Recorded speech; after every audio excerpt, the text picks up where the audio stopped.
Welcome to Erol and Being Funny, you fucking...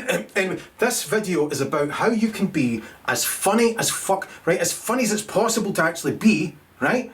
Whilst not being politically correct. Let me correct that. And basically, comedians are fucking terrified of being not politically correct.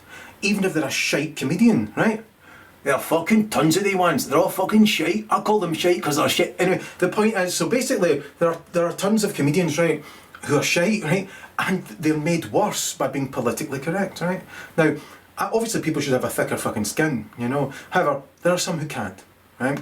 There's some who are fucking, you know, they are really upsets them, enrages them. They might even write letters to the MP. That'll get them far, those fucking morons. Anyway, the point is, right, basically, you should be able, though, to be hilariously funny, you know, as I am regularly, you dirty fucking... And the point is, so, you should be able to be fucking hilarious and sensitive to the nth degree. And that's what this video is all about. Do you hear me down there, you dirty fucking... My old camera's back with me. Hey! I've done videos with this camera for 1,000,000 years, everywhere in the entire world. And it's been with me, you know. Just thought I'd share that with you. So, as I was saying, I'm going to start with homosexuality. Right? Homosexuals, right? The reason I thought about it was because somebody once likened me to Russell Brand. You fucking... How fucking dare they? And I thought to myself, right, Russell Brand compares to me as a comedian, right? The way, for example, he is to comedy what a paper condom is to anal intercourse. I'll be here all week. And so basically, I thought about that and I made myself chuckle. And I thought, all right, I'll open with that. Because obviously, wait for it, there was a time I was very protective about those fucking homosexuals. Very protective. I cared about them, I protected them, I looked after, I loved them, I really loved them, right? And I loved Freddie Mercury and cried for a fortnight after he died. You know, with witnesses. I had to try and keep my tears from them.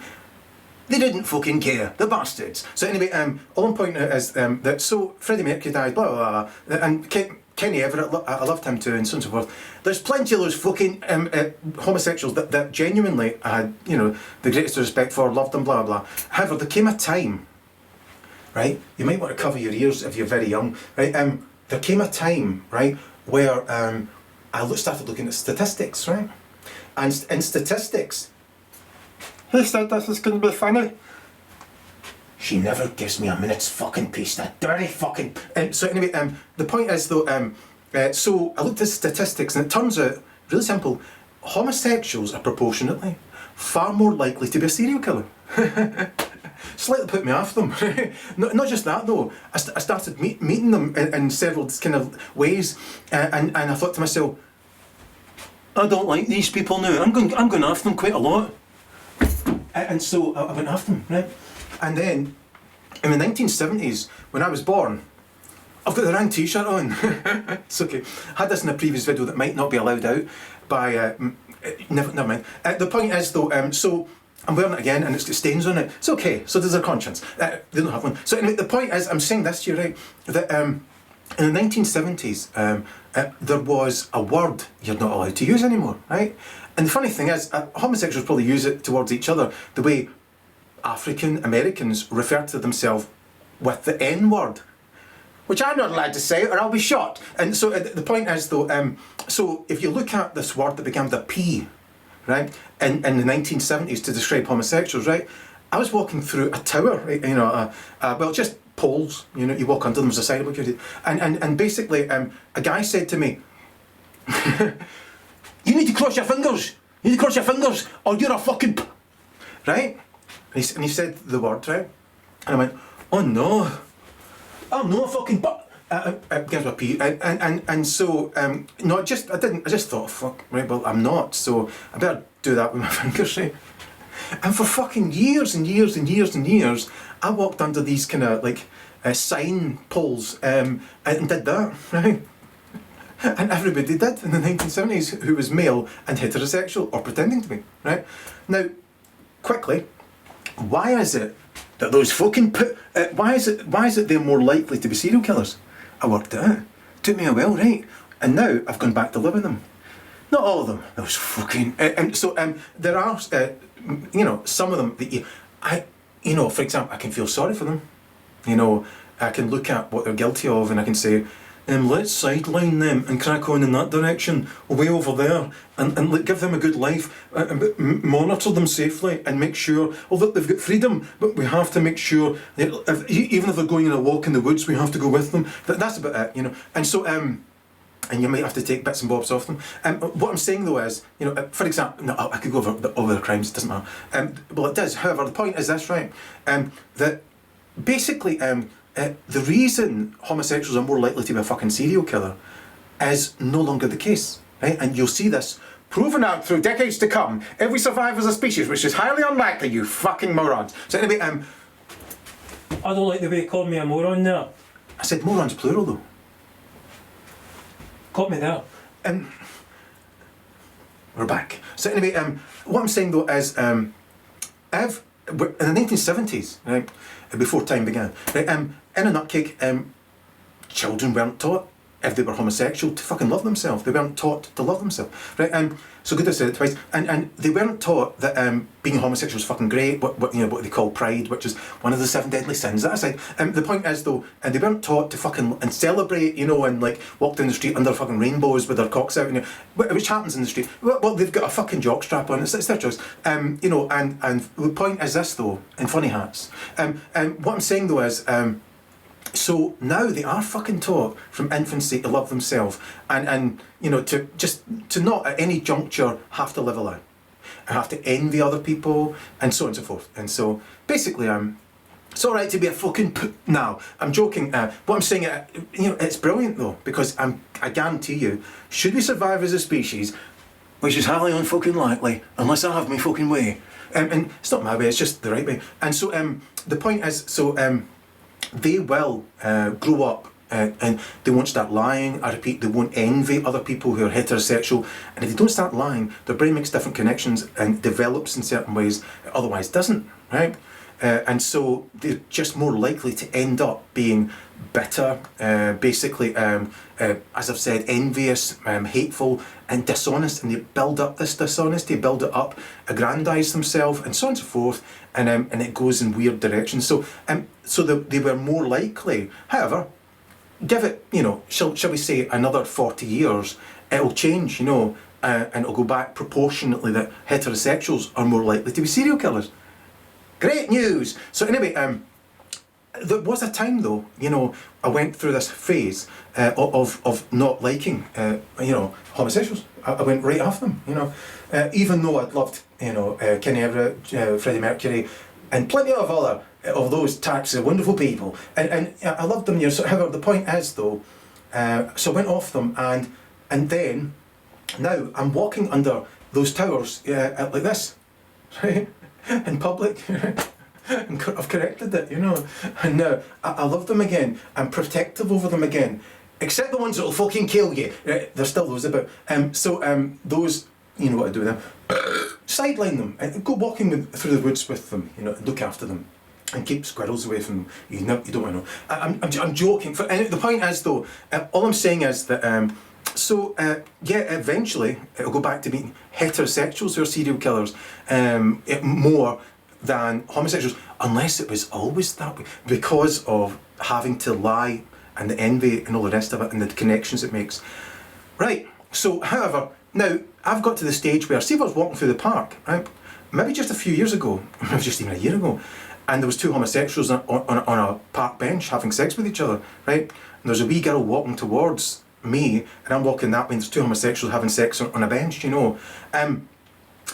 Now, about, I should say, even a few months ago, I'd have been like, what the fuck, you foot? Yeah, I would have been like, oh no, I'm going to have to protect this wee girl from these, what the hell, these fucking, what the fuck, I knew this, the statistics, because the top 50 serial killers in America are all self-declared homosexuals.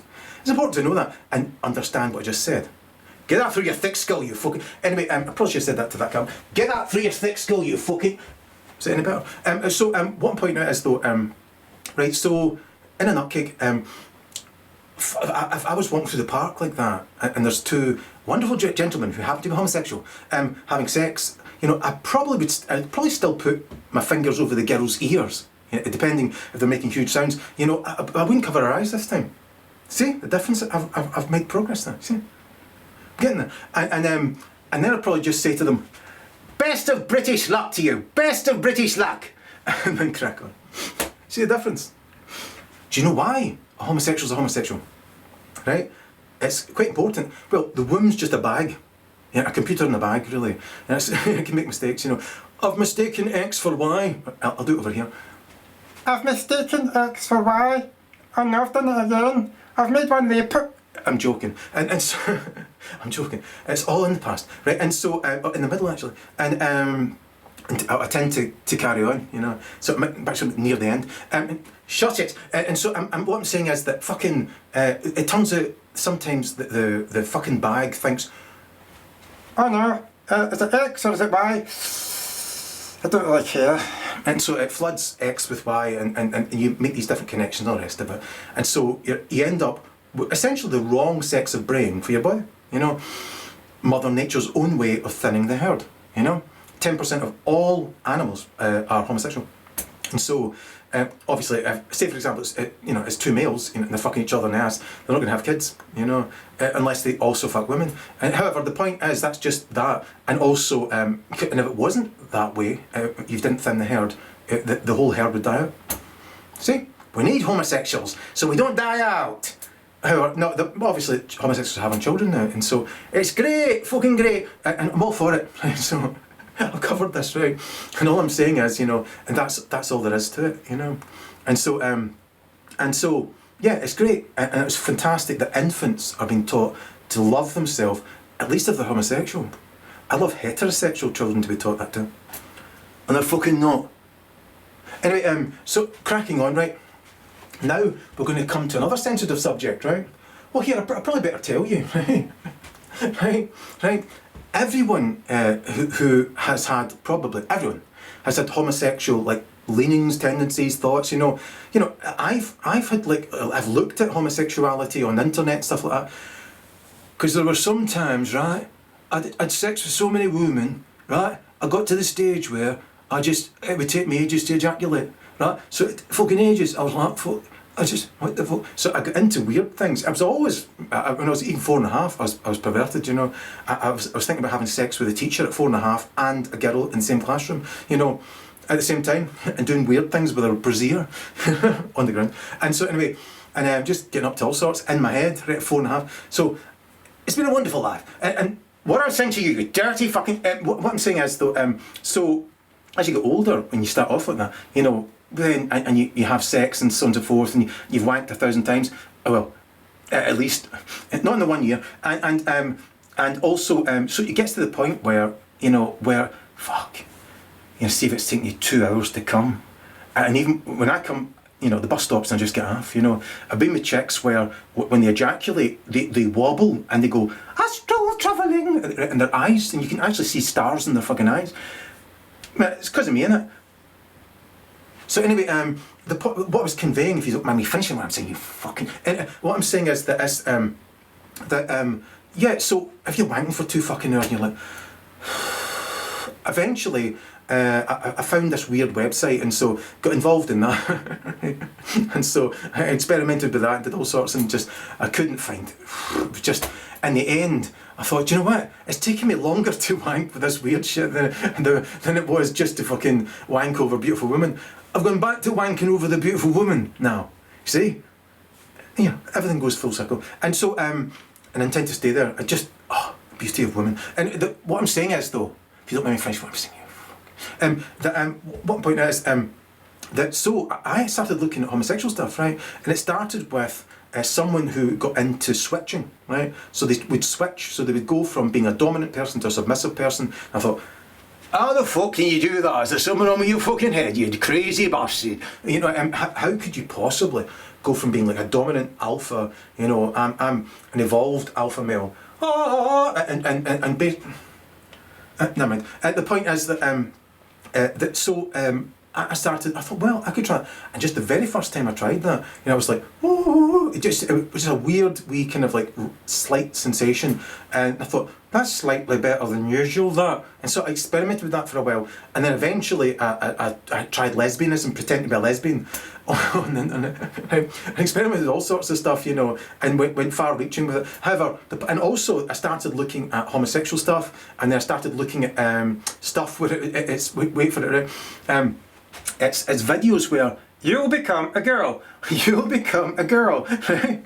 I thought, that's total bullshit, however, I'll watch it, and it says, if you watch it, eventually it can fuck with your head and all the rest of it. I didn't give a fuck about fucking with my head, I just thought, will it make me not have to wank as long?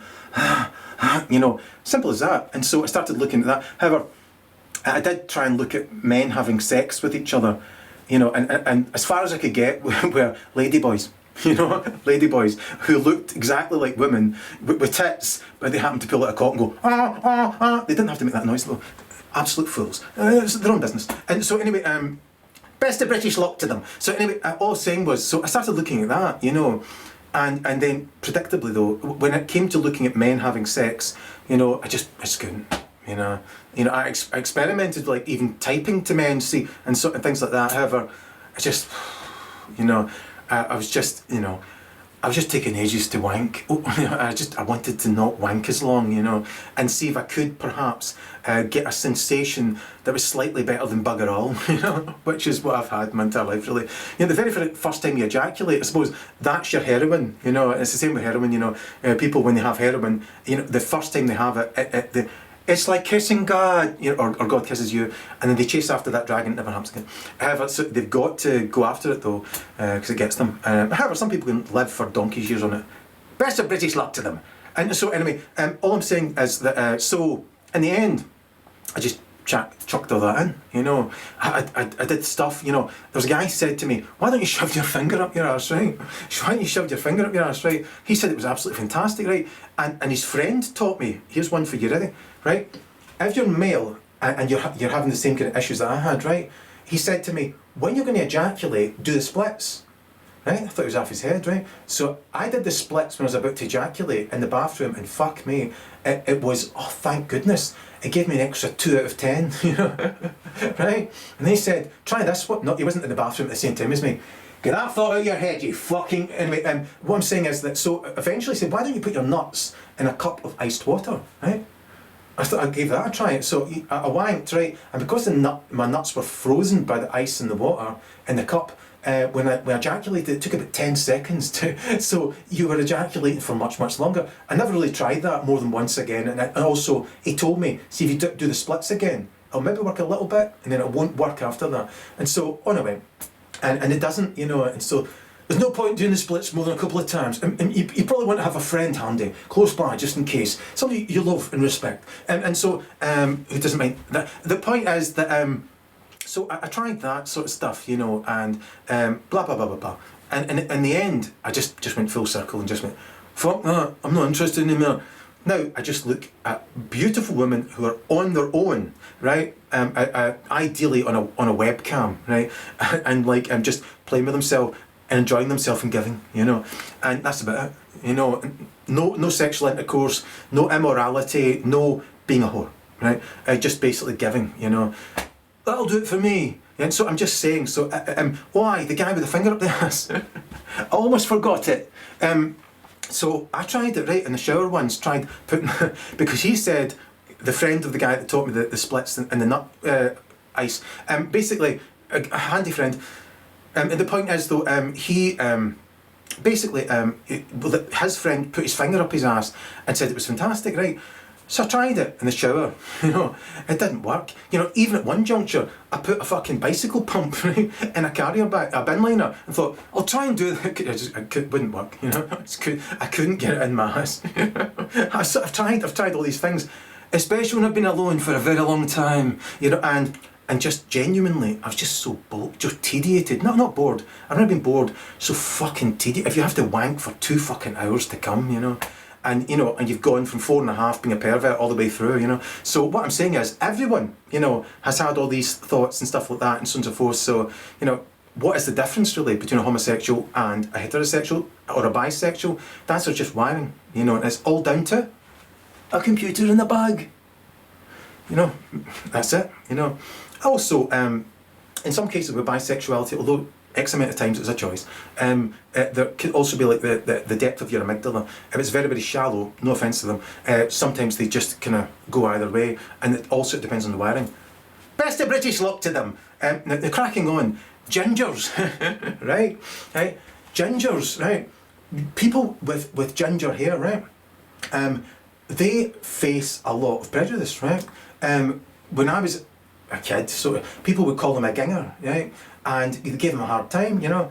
And I remember thinking that you know, red-haired people were essentially not good looking, not you know, and you know, I just thought I just don't find them good looking, you know. And also, I didn't think anything of people being sort of bigoted towards them to a certain extent, you know. However, I was never really bigoted towards them. I just thought they weren't good looking, you know. And now that's not in my thinking. For example, the lead singer of Paramore, I would pull her pants down in a fucking second if she wanted me to, and it's not going to happen. So anyway, you never know though, and you never know. I might end up wearing them. I'm joking. No, I think all in the past. Here's the point. Basically, to cut long story short, so eventually what happened was I was doing a gig, right? That's how you do gigs in the 1950s, and after this gig, I was full of beans, right? And I walked into this chip shop, right? And there was a guy with red hair there, and I think I said something along the lines of, "They're a fucking ginger. How you doing?" You know, I was just full of beans, right? Right? He got up and came towards the counter and went, "Will you say to me?" He went on like that for a while, and I was like, "Oh, I think he wants to fight me." Yeah, and so all I could think but because I'd done wrong, you know, I thought, well, I need to calm him down rather than just, "Kang, take that, you fucking," and you know, and so I offered him a cigarette, you know, and he went, I don't know if I. He couldn't make his mind up whether he wanted the cigarette or he wanted to fight me and the guy that was with me, because he was laughing with me, and we shouldn't have, right? And so there was a guy who'd been at the gig, and he just looked across and went, but he wasn't laughing at me. He was just kind of laughing at not giving a fuck about him. Yet we should, you know, we should give a fuck about them, you know, because obviously it's not easy being fucking ginger. I mean, they are ugly. I'm fucking joking, as I've just said, right? And so basically, I shouldn't have said that, you know. They face a lot of prejudice, and they shouldn't, you know. And you know, for example, yes, you ready for it? You can't have red hair and not have Neanderthal in your gene pool, right? Fact. Stick that down your throat.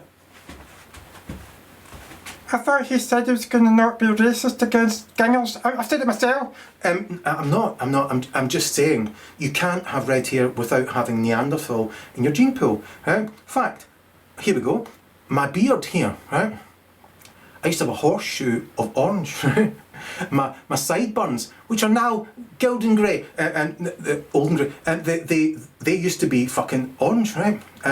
My shins were like orange, red, and fucking purple. Fact. And so anyway, the point is that, right? So obviously I have Neanderthal in my genes. So at some juncture, on a moonlit night, I'm as horny as Erol will end up in the future, my future great grandson, right? See that fucking monkey over there with the bright orange arse? It's a full moon, and I just can't get rid of it, right? And you know, he was there with a erection and a glazed expression, and so the bright orange arsed monkey, he went and fucked it, you know, and that's how every single person with red hair, you know, has red hair. Fact. One of their ancestors fucked a monkey, right? And so did one of mine. That's why I ended up with that. Look, this though, my body couldn't take it. It went, "Get yourself to fuck, you're nothing like those fucking gingers." No, obviously, I have the same genes in one part as them. However, my genes are from all over the fucking world. And this video is about the entire world. I want this video to be so funny that essentially, more importantly than that, that people who are hypersensitive, right, they find it funny, right? Even if They're characters. And so I'll move on. Political correctness, right? Most comedians, as I've said, are shite, right? So a comedian will come on and say things like, because they're terrified of being politically incorrect and getting fucking booed off, and they're pishy anyway. Most comedians are just, they've learned what their audience laughed at last time and took a note of it, and they don't have to speak like that. And don't know what they do behind the scenes. And the point is that, so they have this fucking list, right? And they laughed at that. Oh, they laughed at that. I'll have that safe and have that. Fuck all that. I never ever, have a list of what made people previously laugh. I might, write down bullet points and all the rest of it. And very often I'll just go fuck the bullet points and go. Ah. I don't have to make that noise. And so, what point now is right. So comedians, sadly, all the good ones are probably really, really well hidden. Maybe they're just terrified of coming out and actually being funny because you can get booed off, you can get fucking imprisoned, you can have you can genuinely be fined, you can be ostracised, you can be publicly shamed, and so on and so forth, right? And so what I'm saying is you can be fucking hilarious and still close to the wind, touch on subjects and stuff like that. I'm quietly confident I've not said anything that any homosexual would go, I want to fucking kill him for. Anyway, I'm sure that I'll get them louder. So most comedians, sadly, not only are they shite, they have to be more shite in case they actually say anything that offends. So they'll come on and say, yesterday I got home, right, and I walked into the house, and I walked down the corridor, and I couldn't believe my eyes, on there was halfway down the corridor, was about 5 fucking piles of mail, it was all fucking junk mail. I was like to myself, shite.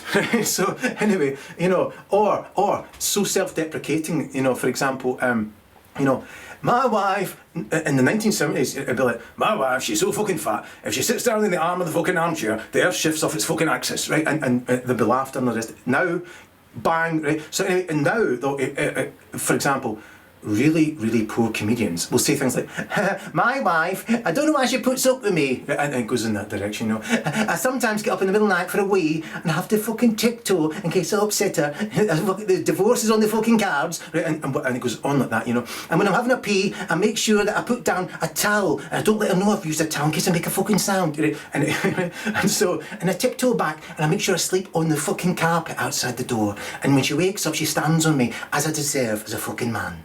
So that kind of shite, right? And they're not even as funny as that, And so that's political correctness gone mad. So, and I'll move on. I'll even want a granny to watch this, who's sitting in a wheelchair and she can hear her own bones groaning and creaking at night, as though she's in the bow of a ship, in the 1700s. And she would watch this if it's ever allowed out by some wonderful people who oppress everything I do. And so basically, that's the way the world is, certainly in this hemisphere. And so all I'm pointing out is, right, that old bitch, I'm joking, that old beautiful woman, right, who's lived her life wonderfully, and I still would probably, I'm joking, I would like, if she was to see this, she would laugh, and her laughter would be louder than the creaking of her bones. Anyway, do you know, I'll get right to the point, you ready? Are you listening to me, you fucking, basically, a million years ago, when I was living in Portugal, I used to call it Portupants. I don't anymore, right? I call it Portugal. I used to live there, and I ran a farm into the ground, called the Promised Land, and I did some phenomenal work there. And some of the work I did though was on neuroanatomy, right? And I studied people, and because I was raised by Stalin's boss. Right, so I was abused from the age of 4.5 for a million years. It was great fun, and because I used to speak the truth to what was called power, and so I know now. It's quite simple. The solution to that: don't speak the truth to people who are in power, or they might go to you, right? And that might go on for a long time. You might not even know it's happening. However, what I'm saying is though, so they were contacting me in Portugal, and I didn't know. Right? Well, they contacted me actually when I lived in Scotland. Again, I didn't know. I didn't know anything about what goes on in people who call themselves being in power. And so I was kind of targeted by them. And essentially, they tried to cause me post-traumatic stress disorder, which didn't work because I'd studied being non-reactionary from the age of 24 onwards, right?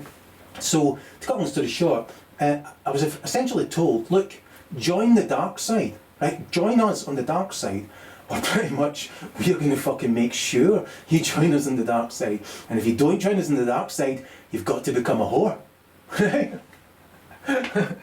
So I fucked off to Portugal. You can understand why now, can't you? And so anyway, I ran this beautiful farm, and do you know, a lot of the time I just sat in, you know. In my life, most of the time I just sat in the house, you know. People seem to want to make sure I leave the house. That's fucking... And so anyway, predictable, listen. And what I'm pointing out to you, you don't let me finish what I'm saying, you, is this, right? So I was contacted with the exact same people when I was in Portugal, right? And they kept saying the same stuff. Join the dark side, or you just fucking join the dark side, right? Or we'll try and cause you fucking brain damage, right? PTSD.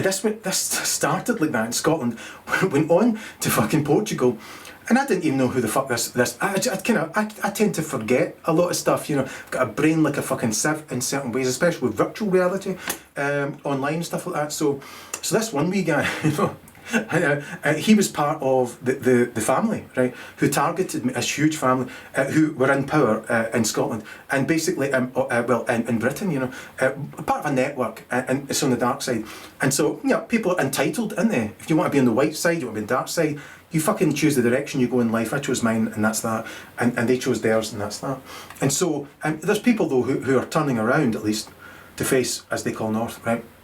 And so, best of British luck to them. And so all I'm pointing out is this, right? So I didn't know, right? The people who'd contacted me in Scotland were like what you might call powerful, right?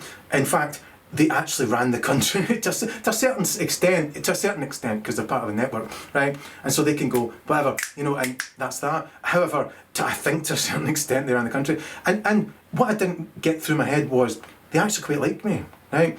They liked my music, they liked my comedy, they liked me, you know, and they had stuff in their heads, you know, and essentially they wanted to steal my soul, right? And it took me a while to work that out, right? They wanted me to sell my soul one way or another.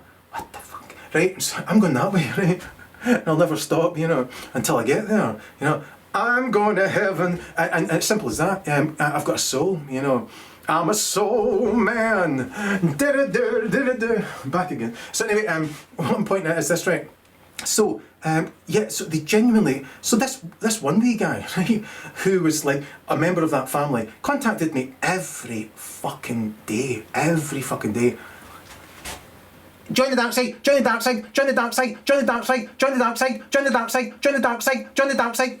Every fucking day, right? And so I thought to myself, you're a fucking dancer, right? Because it was, what a fantastic opportunity to fucking study neuroanatomy. Because I'd started studying narcissism because essentially Stalin's boss kind of got me into that, because she was, whoo. And the point is though, and so I studied that. Sam Vaknin, she told me about Sam Vaknin. He is me, you know, and then basically it took me 12 years to find that, and then they targeted me, and then I studied it a wee bit more, and I'd met an online serial killer, which was fun, and she helped me before they began, and so on and so forth, and blah blah blah. And so in a nutcake, you know, what happened was I fucking started studying, and I just couldn't stop, you know. I'm phenomenal with theories. I'm the greatest theorist of all time. Why? Because I'm the greatest mind of all time. Because I'm the most moral man of all time.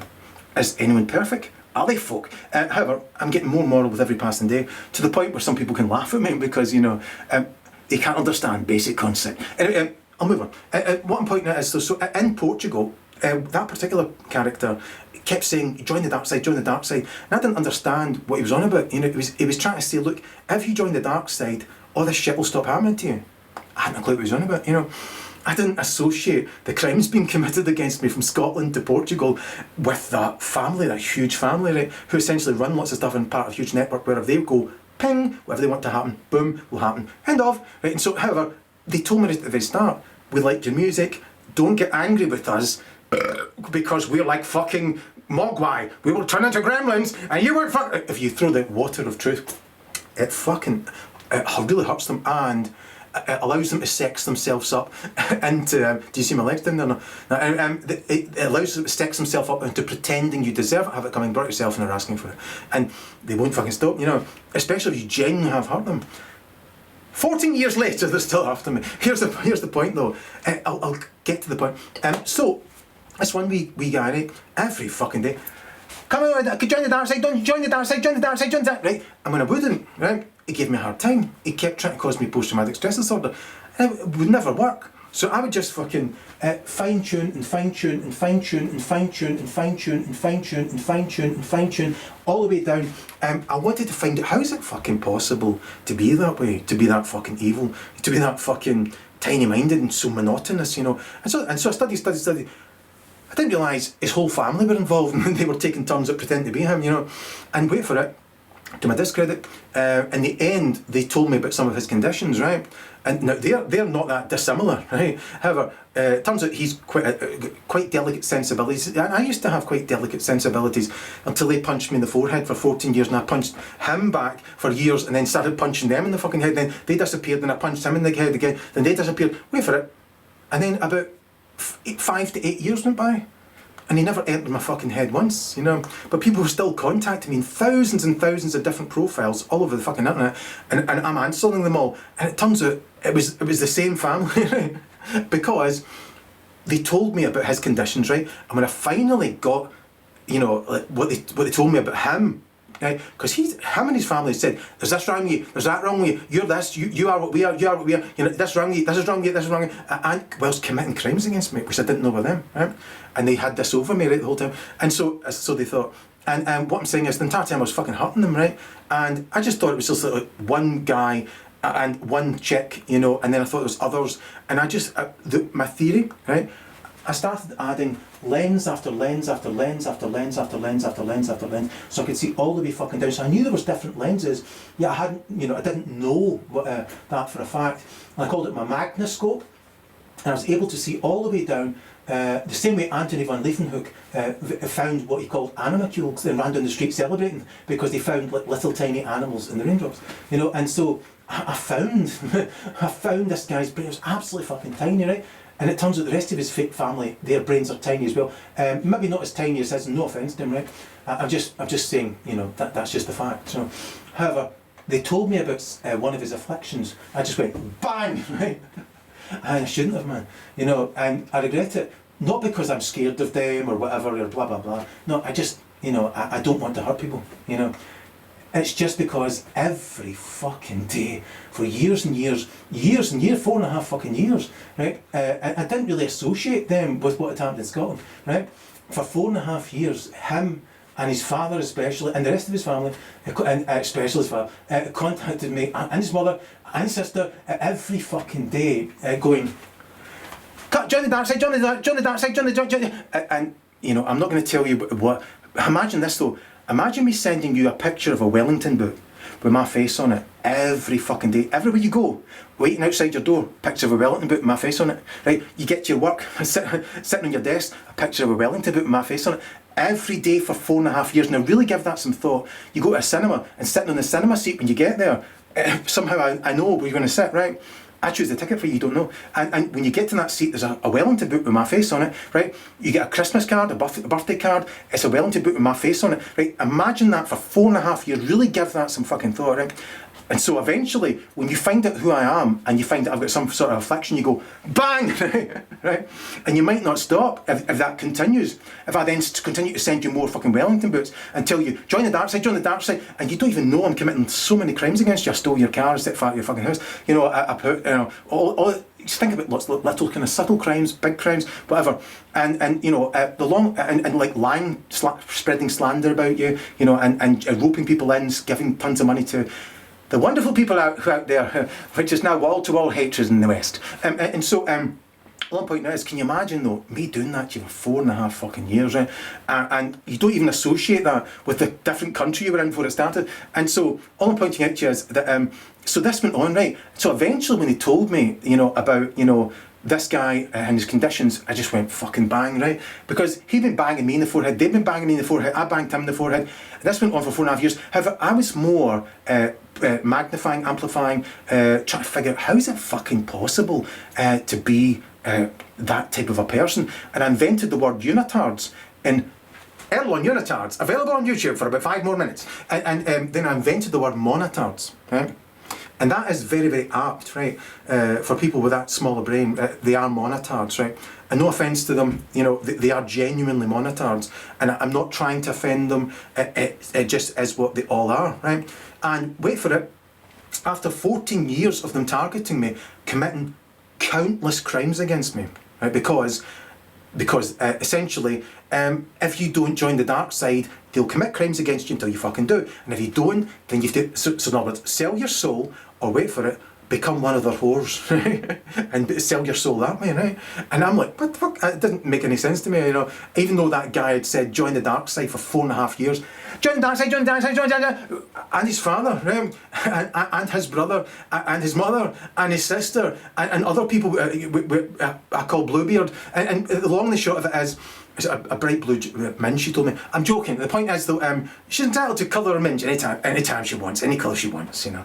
If she wants some dye for her minge, I'll send it to her. Free of charge, how about that? It'll be the purest dye she's ever put in her minge. Just saying, she can do whatever she wants. So the point is, she might just shave it off tonight for a laugh. Maybe she'd send me a video. I'm joking. I'm pointing out that, so I didn't understand this, right?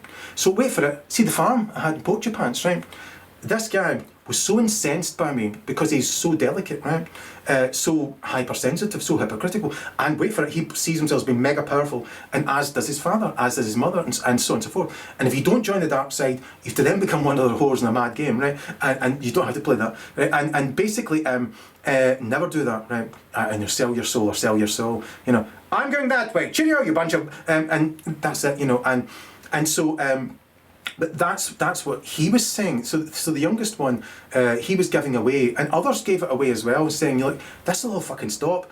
All of them, you know, this will all stop if you fucking, first of all, either join the dark side or stop fucking hitting us in the fucking forehead, and we'll stop hitting you in the fucking forehead, right?" And obviously, I should not have hit, you know, that guy bang, you know, when I was told about one of his afflictions, right? I didn't know about all the other afflictions he had. I didn't, right? And the thing was though, I lost count of how many times I said to him, "Look, gonna just fucking leave me alone." You know, I didn't know I was speaking to his whole family. Gonna just fucking leave me alone. You know, gonna just stop contacting me. You keep sending me the exact same Wellington book, your face on it every fucking day. Gonna just stop it. You're trying to cause me post-traumatic stress disorder. It's not gonna work, right? I didn't know his whole family were committing crimes against me for all those fucking years. It doesn't matter though, right? It doesn't matter. Understand, they love their family. They love their religion. They wanted me to go in that direction, or they wanted me to sell my soul and have a laugh at me, right?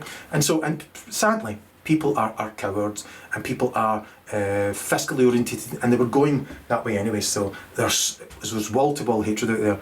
And if you offer someone like £5,000, pretty much, even if they know it's slander and they're talking shite to them, they'll fucking come and abuse you, you know, or whatever, you know.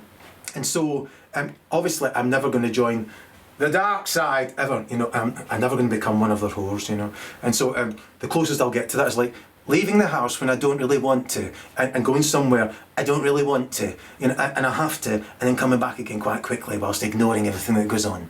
And then that's about it, right? And then just unsurprisingly, wait for it, they told me in the very first place, "We like your music."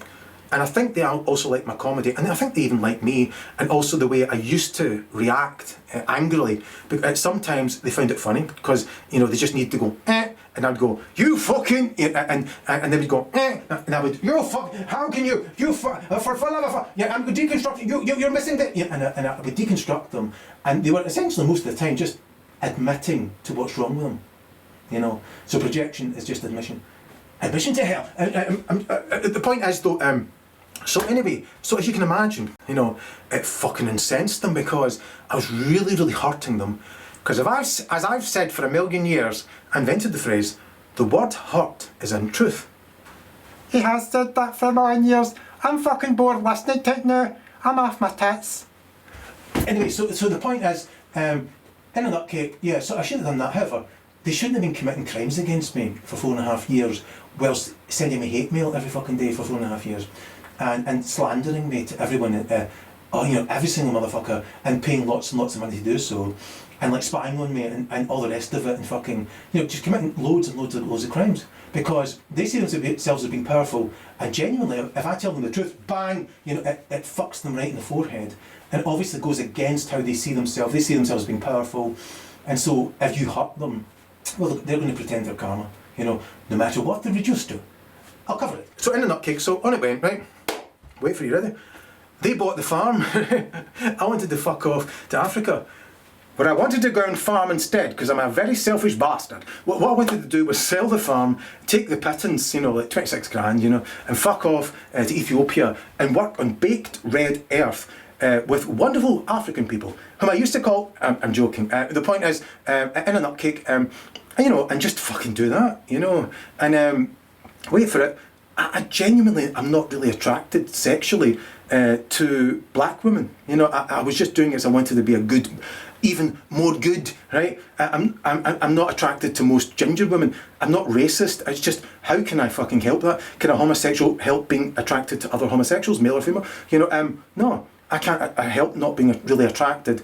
Although, Beyonce in her day, I would have pulled her pants down and said, and the point is though, what I'm saying is though, she might have said, security! She sounded like that in those days.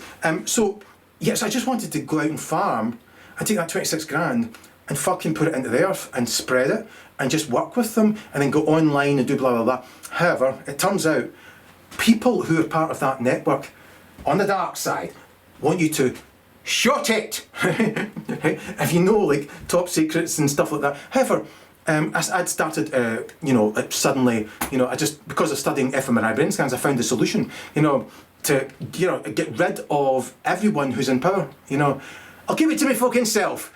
And basically, think about that. And so I was just thinking about, politicians and da-da-da-da. I wasn't thinking about them, Even though they contacted me every day in so many ways and got off on it and then got hurt by it, then incensed themselves and committed crimes behind the scenes. Blah, blah, blah, blah, blah. Because they were fucking determined, they could win this competition, only they were in against me, and using that fucking, couple of times I went, bang, although I went bang loads of times, bang, a couple of times with some choice words out, and take that out of context, use it against me for fucking 14 years now. If for example, you could say, as I've said about homosexuals, I went through a phase where I was against them, and now I'm walking through what they used to call towers, and I'm going like that now, even alone in the street, and so so you can understand, you can go this way or that way, and so what am I pointing out? I'm pointing out that they it's basically impossible for me to go in that direction, So they want to continue to commit crimes against me, thinking to themselves, at some juncture, surely they must, 14 fucking years they've been committing crimes against me, 14 years, right? And it's no big fucking deal, right? Because I was raised by Stalin's boss. If you really want to know what torture is, imagine Stalin's boss, it was your mammy, right? And as simple as that. And so they've kind of taken advantage of that as well. Wait for it though. So the bruised ego of the father and the son especially, and the rest of the family, perpetuated it, I repeat, until they bought the fucking promised land. Bought it off me. And they thought I was going to stay in the country so they could go, ha, ha, ha, winning, right? And that they were kind of obsessed with that, winning, They kind of see themselves being wrestlers, they can put you down, and then kind of boxers and stuff like that. However, they're so easily hurt, and that's what this video is also about, because I want everybody who watches this not to be hurt. How we doing? How we doing? Right, and so, on the point is, so I fucked off though. I fucked off to Africa. I had no idea.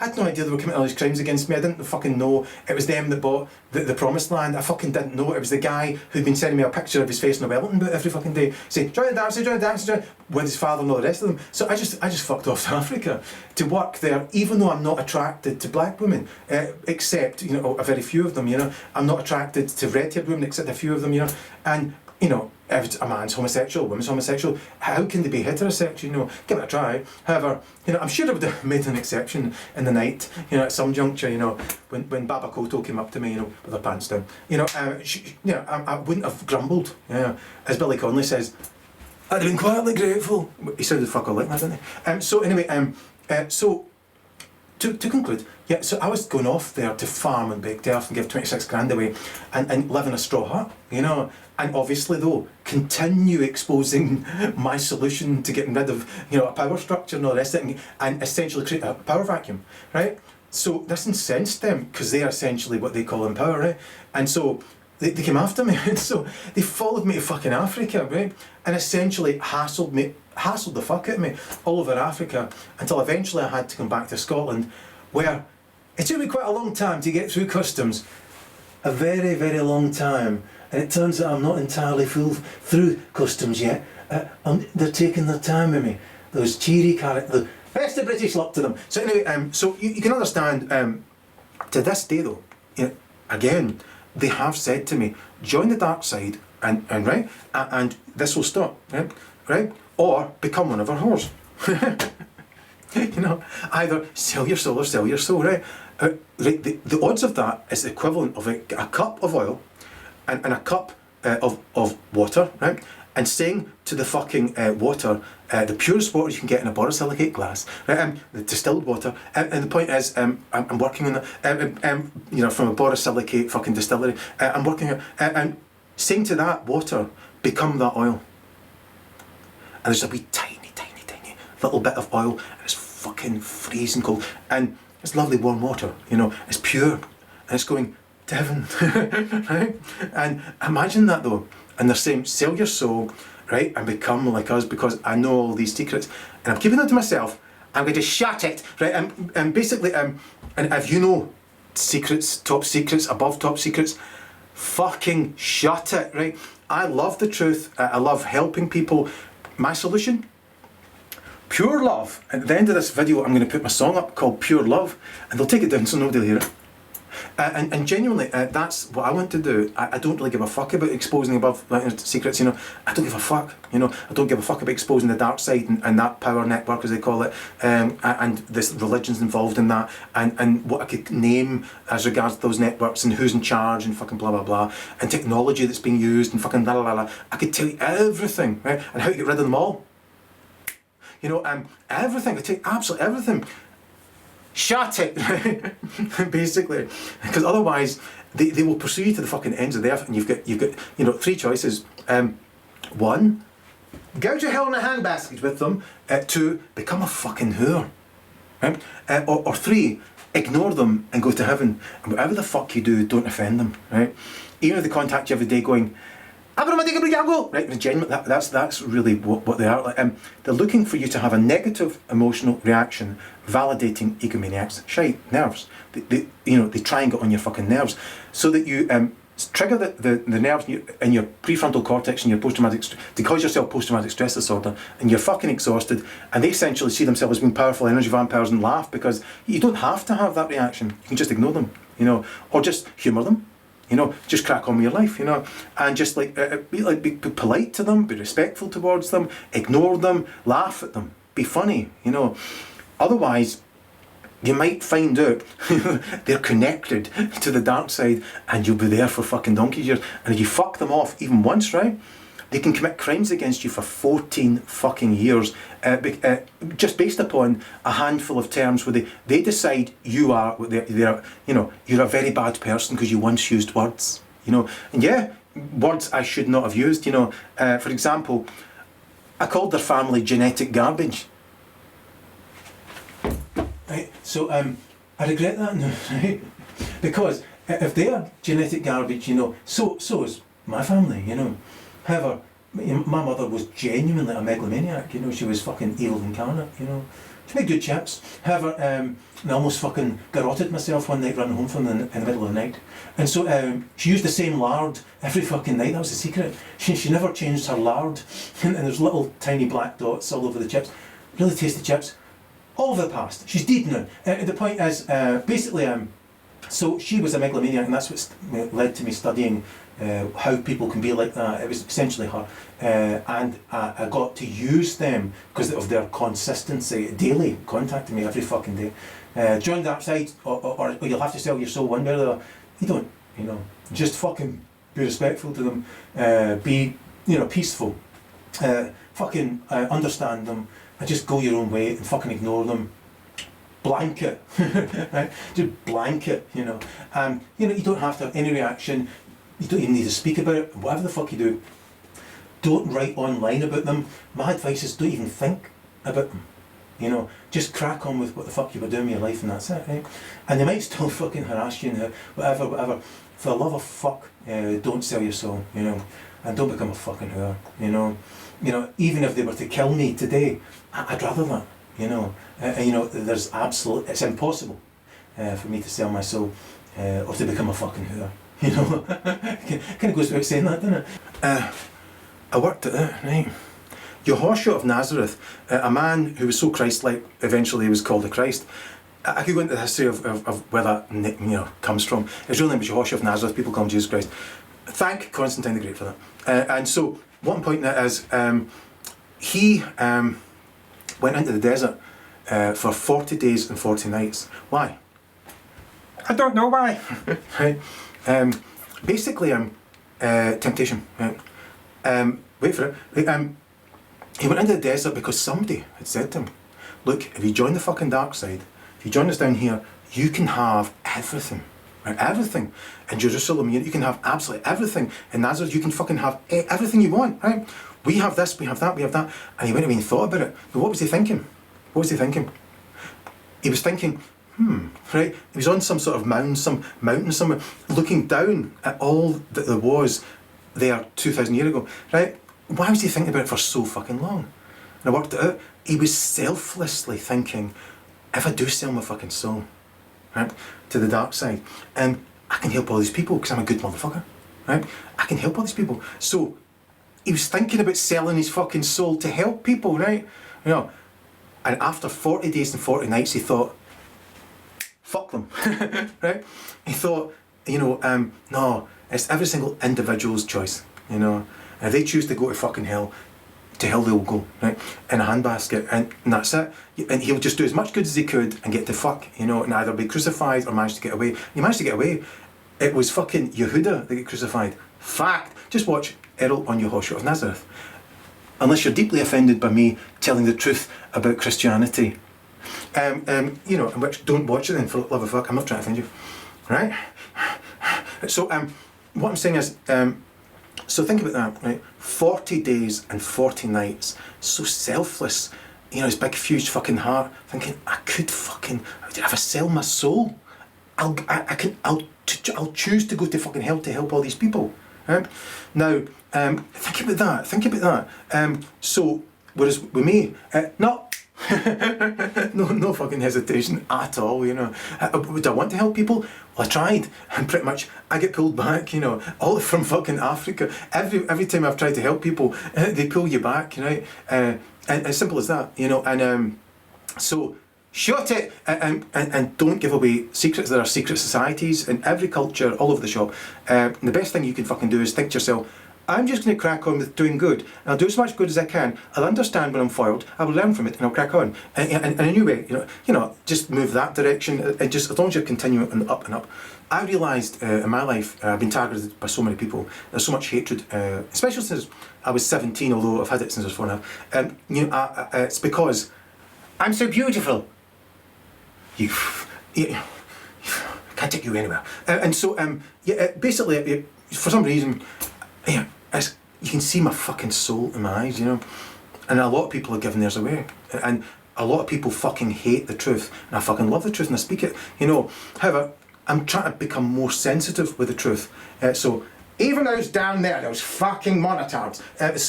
Basically, so even they're not offended, you know. Whether they're in power or that old granny sitting in a wheelchair listening to her bones growing and creak at night. I'm even working on, at this moment in time, the purest pants I can give her to piss in. Yeah. The dark side gave me that clue, although they were probably trying to mock me. I'm on the case. I found the purest fucking Ruby cup, right? Which you can get rid of all vagina products for menstrual fluid and just stick a Ruby cup up there, and you can. You'll find it on smallchange.site when I'm finished it. And so, what was I on about? Basically, yeah, I realised out there if people get lots of money and they fucking, there's a fucking printing press and just fire it out, you know, you genuinely can just print money out. St. Old Les told me that a million years ago. They just print it out, you know, and you know, essentially, they get it through taxes and all the rest of it. And I'll not cover it. And so, basically, I realised there's wall-to-wall hatred out there, and because of money, there's poverty. You know, if there was no money, there wouldn't be poverty. You know, and so, if you have money, then people can be manipulated into becoming whores. You know, and where does that lead? Hell. You know, and should you become a whore? No! And so, never, you know, for any reason, even if they shoot you in the fucking head, welcome the bullet with a smile. You know, you don't have to pull that face though. You can if you want, especially if there's a bullet going through your head. So anyway, my point was this, that I realised wall-to-wall fucking hatred, right? And everywhere I fucking go, these people can, with their network, get their morons in place, you know, their whores in place, you know. Right? Genuinely, there seems to be waves of whores everywhere I go. Right? Genuinely, just wave after wave of whore. Right? Whether they're flying past me in cars, whether they're paid to fucking drive past me in cars, you know, all the way to hell. Right? And just wave after wave of whores going to hell in a handbasket. And so, and I don't care. You know, I just walk past and doesn't matter fuck. And also, whores everywhere, right? And not always with hatred, they'll be passing on stupid messages and always trying to provoke you. Try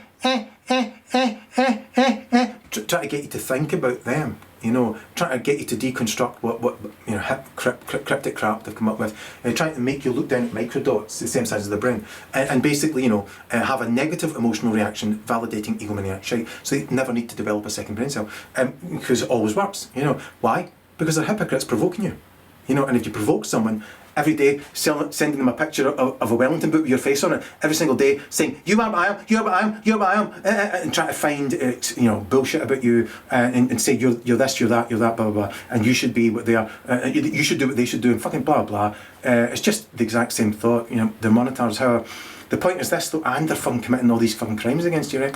And they still are like that towards you. The point is though, there's all these fucking whores out there, and here's how them like that. So wherever you go, they spread slander about you. Why? Because you once let them have it in the fucking mouth with certain words, and the rest of the time you just honestly deconstructed them and told them the fucking truth and told them how they shouldn't be like that, you know, and what's wrong with them and what they should do with their life, you know. And nonetheless though, they will take that out of context, that little fucking you said that, and tell all these lies about you, right? And all these whores. It's wall-to-wall hatred out there. So the point is, even if somebody knows it's slander, knows it's total bullshit, and they're fucking cuckoo, whoo-hoo, right? It doesn't matter, fuck. If they give them £5,000, £10,000, they go, where do I sign? And then, all the way to fucking hell, right?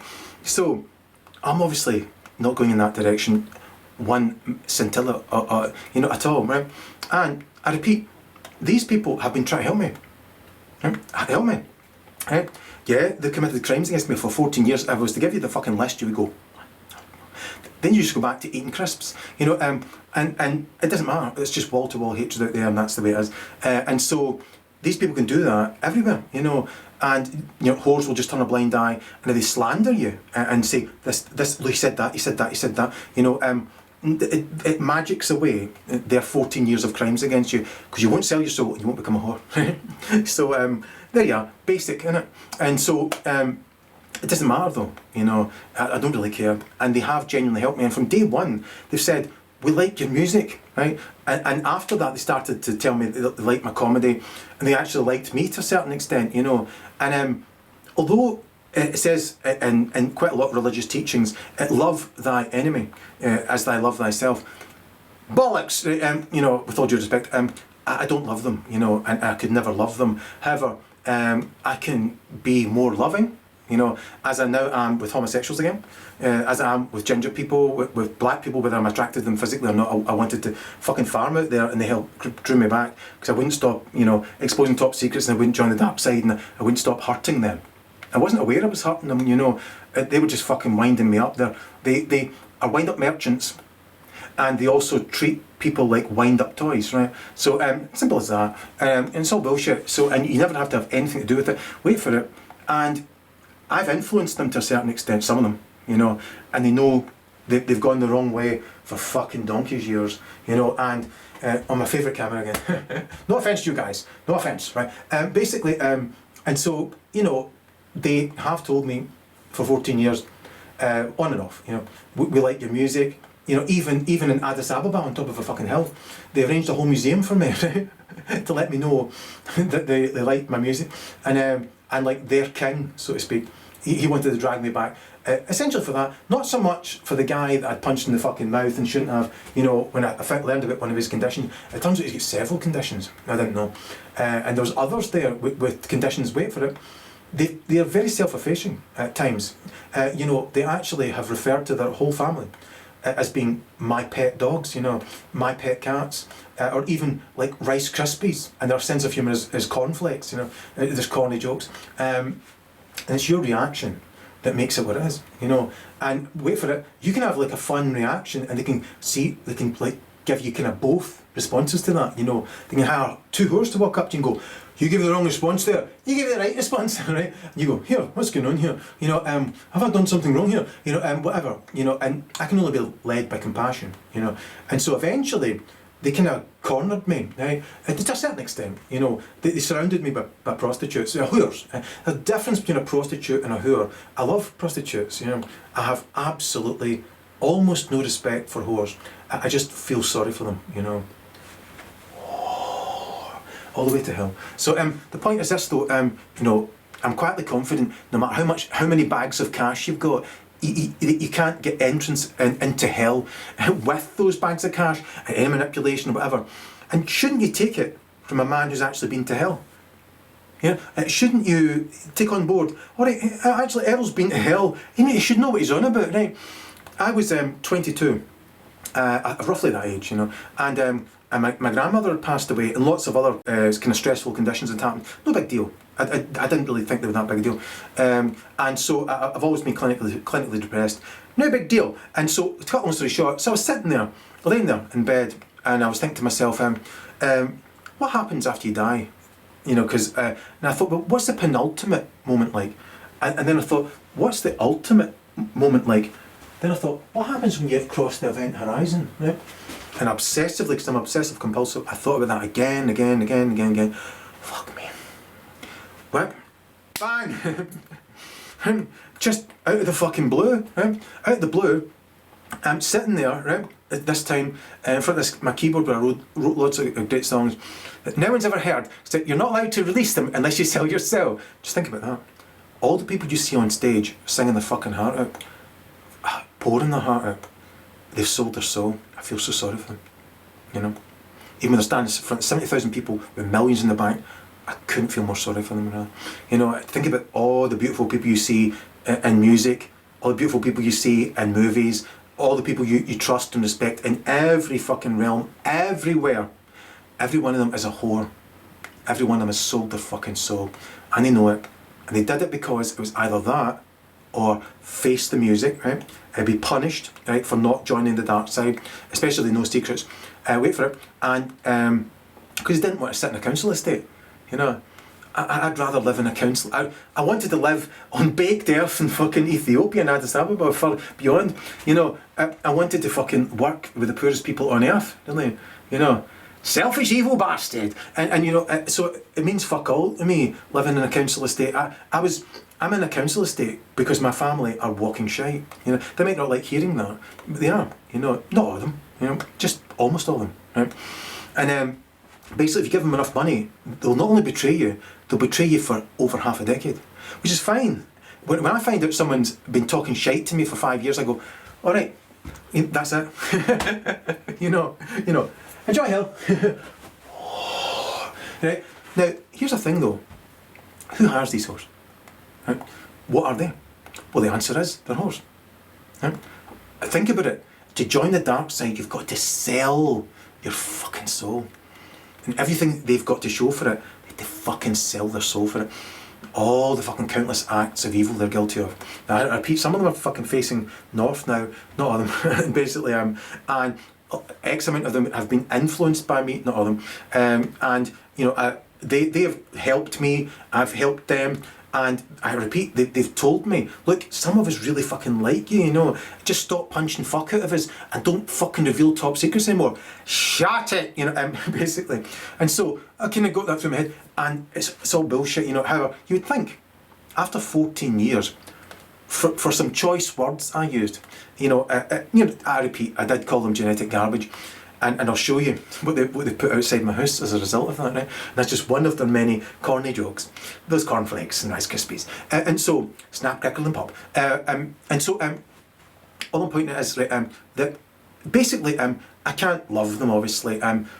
They're way down there, like I say, they are just like my pets, you know, really, who for some reason are attracted to me. They want, you know, instead of like asking for my music, they'd rather dictate to me I should do music for them every day, which I'm doing anyway because I haven't felt anger for 5 weeks. Right? They've been punching me in the forehead for 14 years, and I've been punching them in the fucking forehead for 14 years. Wait for it, I didn't know it was them. The vast majority of the time, that wee guy in Portugal who contacted me every fucking day, as did his father and the rest of his family, mainly him though, to start with anyway. And like, the long and short of it is, well, what am I on about? Basically, you know, oh, well, it doesn't really matter. Basically, I had a point there. Basically, they've tried to help me anyway. And so, and you know, they've said that we're your pet dogs and cats and Rice Krispies and fucking, you know, Cocoa Pops. Hanky's in charge, or was. And all I'm saying is that they've told me they like all these things about me. And however, they must understand I will never ever join the dark side, no matter how many crimes they commit against me. I will never ever sell my soul and become a whore for them, like so many poor people who are scared of them do. And I repeat though, I did call them genetic garbage, and that was my point. Right? Imagine this though. Imagine I call you genetic garbage, right? Because you battered fuck at me on the forehead for 4.5 years, and I battered fuck at you, and your whole family battered fuck at me, and I battered fuck at them eventually. Then they start to reveal themselves, and I still batter fuck at them. Because I'm fearless, you know. I just love the fucking truth. And you make me angry, bang, bang, bang. 5 weeks. I've not been angry for. However, they've still been committing crimes for 14 years, pretending I deserve it, have it coming, brought it myself, and I was asking for it, you know, because basically they're butthurt, you know. If you hurt them even once, you know, it can last for a long, long time. And if you use certain words, especially if it's about like their own son, or, you know, and that's all I can think of, or about themselves, right? You know, then these people are in a network and they go bang, bang, bang, bang, bang, and they'll commit all these fucking crimes, and then they'll say to their son, you know, there you go, we got revenge against him. Pretends, really. All I did was use words. All I did was tell the fucking truth. Because I fucking love the truth. It's not my opinion. 2 + 2 = 4. Is that my opinion? You know, is it my fault A is the first letter of the alphabet? Is it my fault that they're monotards? You know, is it my fault they've got a solitary brain cell between them? Is it?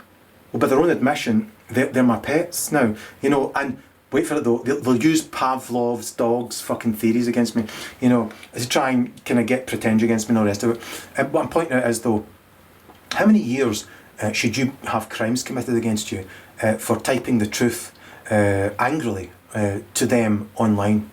And crimes though, 14 years of crimes. You know, if I told you them, you'd go, no fucking way they did that. No, that's not possible. Wait for it. Think about that. A crime you'd think, that's not even possible, right? I'm telling you. They can commit any crime they want, right?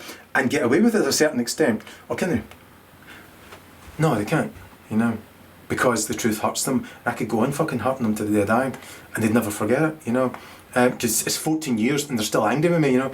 And they're angry because they can't control me, you know, and they know it's all bullshit, you know. And you can have a laugh with them and all the rest of it. However, that's what to learn. Learn about the concept of power. Right? I don't really give a fuck about power. I want a power vacuum. You know, it might not happen in my lifetime. You know, it'll happen in the end. You know, and so the point is this, right? If you don't have any power, people in power can bully you, right? And there's fuck all you can do about it, especially if they don't have a conscience. You know, they don't have self-awareness. They're not moral. you know, they don't have any depth, you know, they can sleep well nights, you know, and torture countless people. In fact, they feel better about it, you know, it helps ameliorate against what they become, it makes them feel powerful, and so on and so forth, and they've got all these whores and all these prisoners, yeah? And so on, and you have to do what they fucking tell you, you know, because I fucking said so! Yeah, basically. You know, a wee bit like that. And so, however, I was raised by Stalin's boss.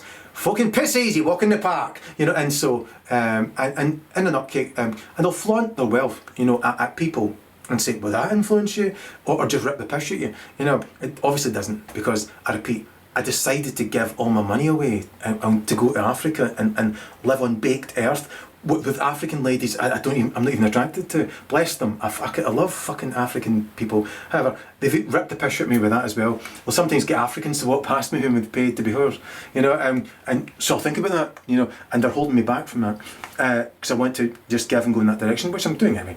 And so I'll get faster and faster at doing that because I'm not revealing top secrets anymore. I'm not going to punch them in the fucking mouth anymore. I've not been angry for 5 weeks, and I've even thanked them. I've thanked them. Because for punching me in the forehead for 14 years, I realised I've been angry since I was 4.5. 4.5. I remember a wee female bully.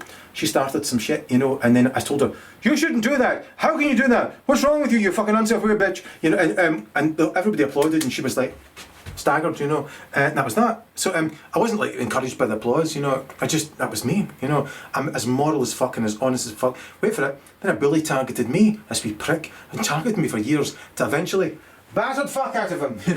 And then I bullied him, you know, not just once, in class, and he shat it from me. You know, however, fortunately, otherwise it could have been a scrap, you know, and so in a nutcake, so I've always, in the end, stood up to bullies, you know. It's never entered my head, though, the concept of bullying. Really, I didn't really think about it. You know, I'm really, really strong. You know, I'm up here on top of a fucking mountain in the clouds in my head, and they're away down there by their own admission, and that's who runs the whole world. People with brains that are so fucking microscopic, it's almost unbelievable, and I call them monetards, right? And the thing is, though, I repeat, if you actually get to know them, they can be actually quite helpful.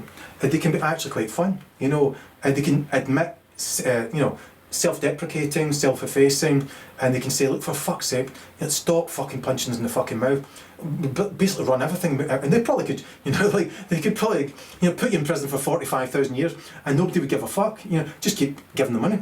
Who'd give a fuck? If I give you £45,000, right, and took your granny and put her in a fucking prison, you might be upset for that. You think, £45,000, fuck her. You know, but there are, it's wall-to-wall hatred out there. You know, and you give them enough money, my own so-called family would lie to me for fucking over half a fucking decade, right?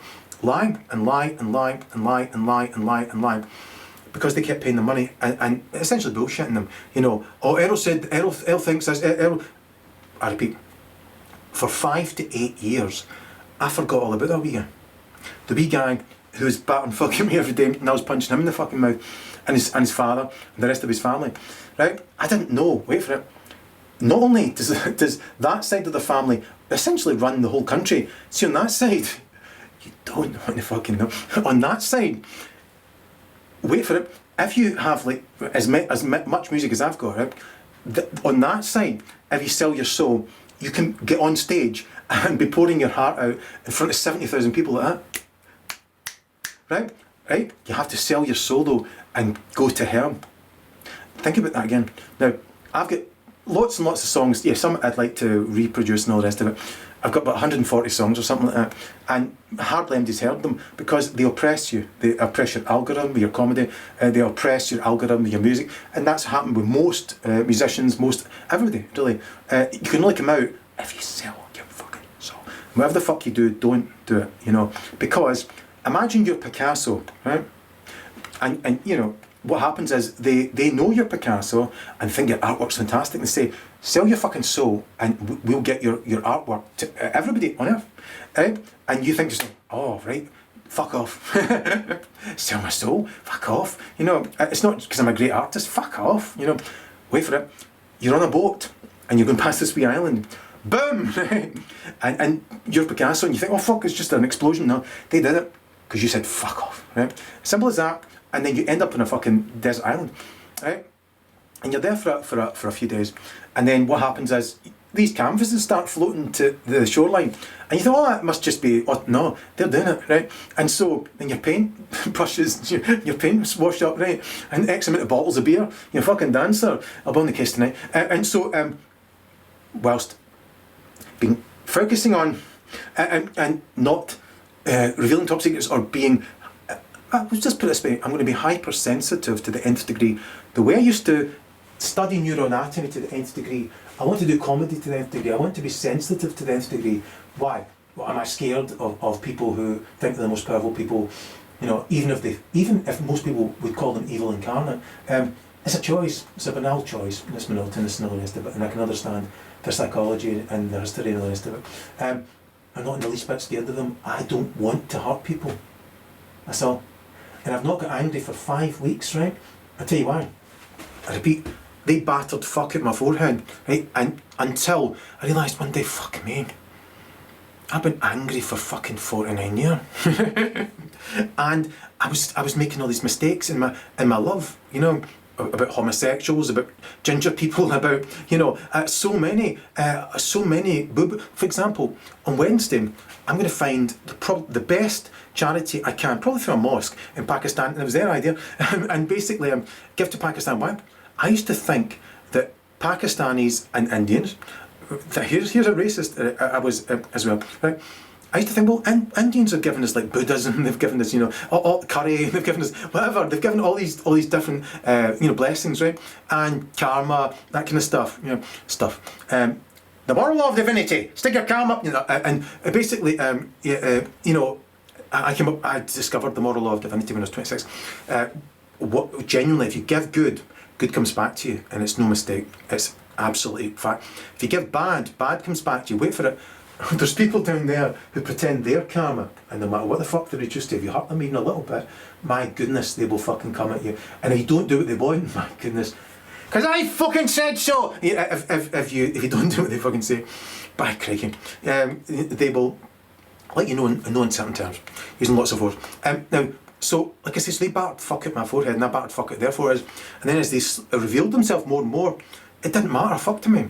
You know, if they revealed themselves as having fucking billions, as they revealed themselves as genuinely, essentially as good as running the entire music industry. No, it's a network, you know, and they can just push a button and they're into it, right? And it's simple as that. And yeah, they've got unlimited cash, they can do whatever the fuck they want. And I'm telling you, if you knew what they could fucking do, you'd be like, oh. And they've said to me, if you join the dark side, you'll be able to do all these things.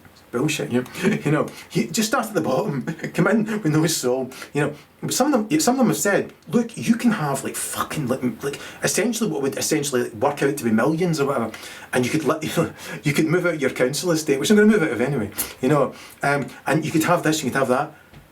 With all due respect, get your and yeah. So 40 days and 40 nights, not even 40 nanoseconds. Funnily enough, my favourite number is 4. And if I had to put one number after it, it'd be 0.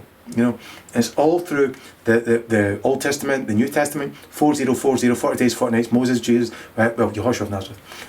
And I've always thought that, right? And whereas with them, they always put the number 1 after their name. And we seem to have this, we have lots of aspects in common. Not their common themes, because they are quite fucking common. Common is more. And the point is, though, for example, they're obsessed with numerology. Now, I'm not into a kind of religious numerology. Wait for it. My name's in numerology. Wait for it. My name's in ponerology, and I essentially studied ponerology in Portugal. Mainly it's neuroanatomy, though. And I repeat, I want my comedy and my sensitivity to go to the extent that my neuroanatomy studied to the extent of Anthony van Leeuwenhoek. You know, where I'm running down the street going, ha ha, they're arseholes. Right, here we go. Right, when I saw the fMRI brain scan of my mother, right there, it was just essentially a giant arsehole, and I had the word arsehole written under it.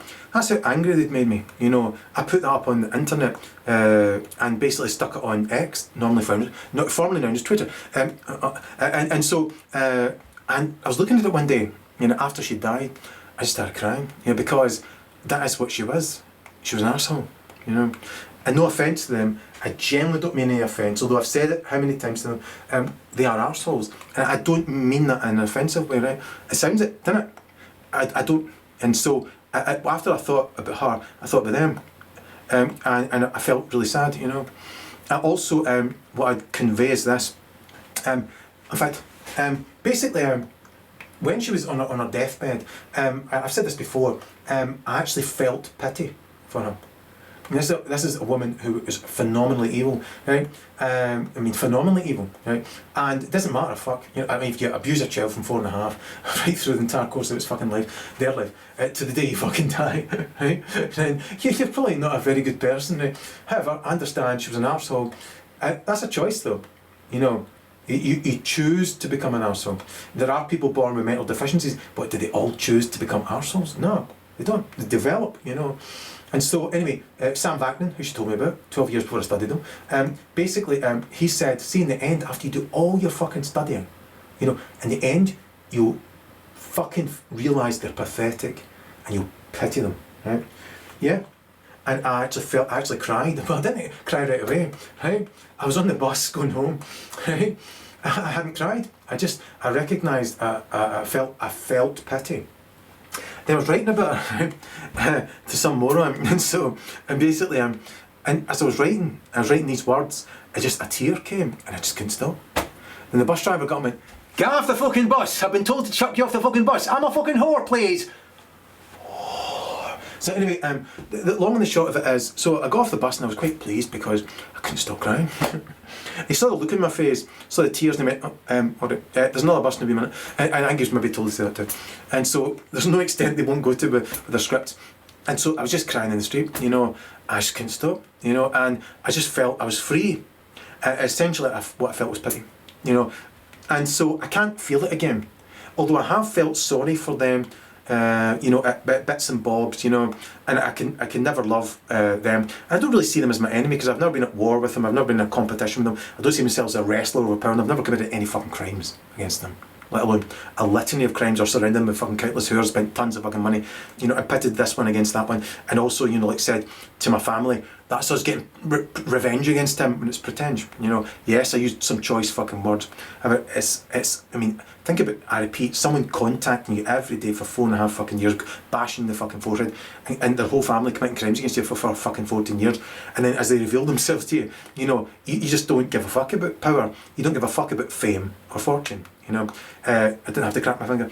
You don't give a fuck about it. You know, just, you know, even if they said to me, here's a record deal with 7 million quid. With all due respect, stick it up your fucking, if they're that way inclined, go for it. Best of British luck to you, wherever you live. And so, and if they said to me, look, here's literally, genuinely, £1 billion, now sell your soul and join our fucking network, our darkness, I'd say, with all due respect, I don't want 1 pence off you. Wait for it. So these kind of people who, when they finally get you in the position where they think they've overpowered you, when I've never given a fuck about power, I've never like accrued any power, I don't give a fuck about, I just want to give away everything I've got. All I want is there, right? And I want to give with the same kind of fine tuning I gave before. What do I want to do? Do I want to expose top secrets? Do I want to expose networks? Do I want to expose every crime they've committed? No, I don't give a fuck. I was raised by Stalin's boss, and so all I want to do is genuinely channel pure love. It's really, really simple. I've been working on it. Fuck. And so I did. I worked out how to do this site that way, this site that way, this site that way. Doesn't matter, fuck. And I went back to the way it was, and I could just work on that. And all it is just channeling the purest products I can find at my own expense, and just getting it right out there. And also every Wednesday until I get more dosh, you know, giving to the poorest people I can find on earth. And as I said earlier, as I was talking about India and Pakistan, think about this. I'm more loving now. Right?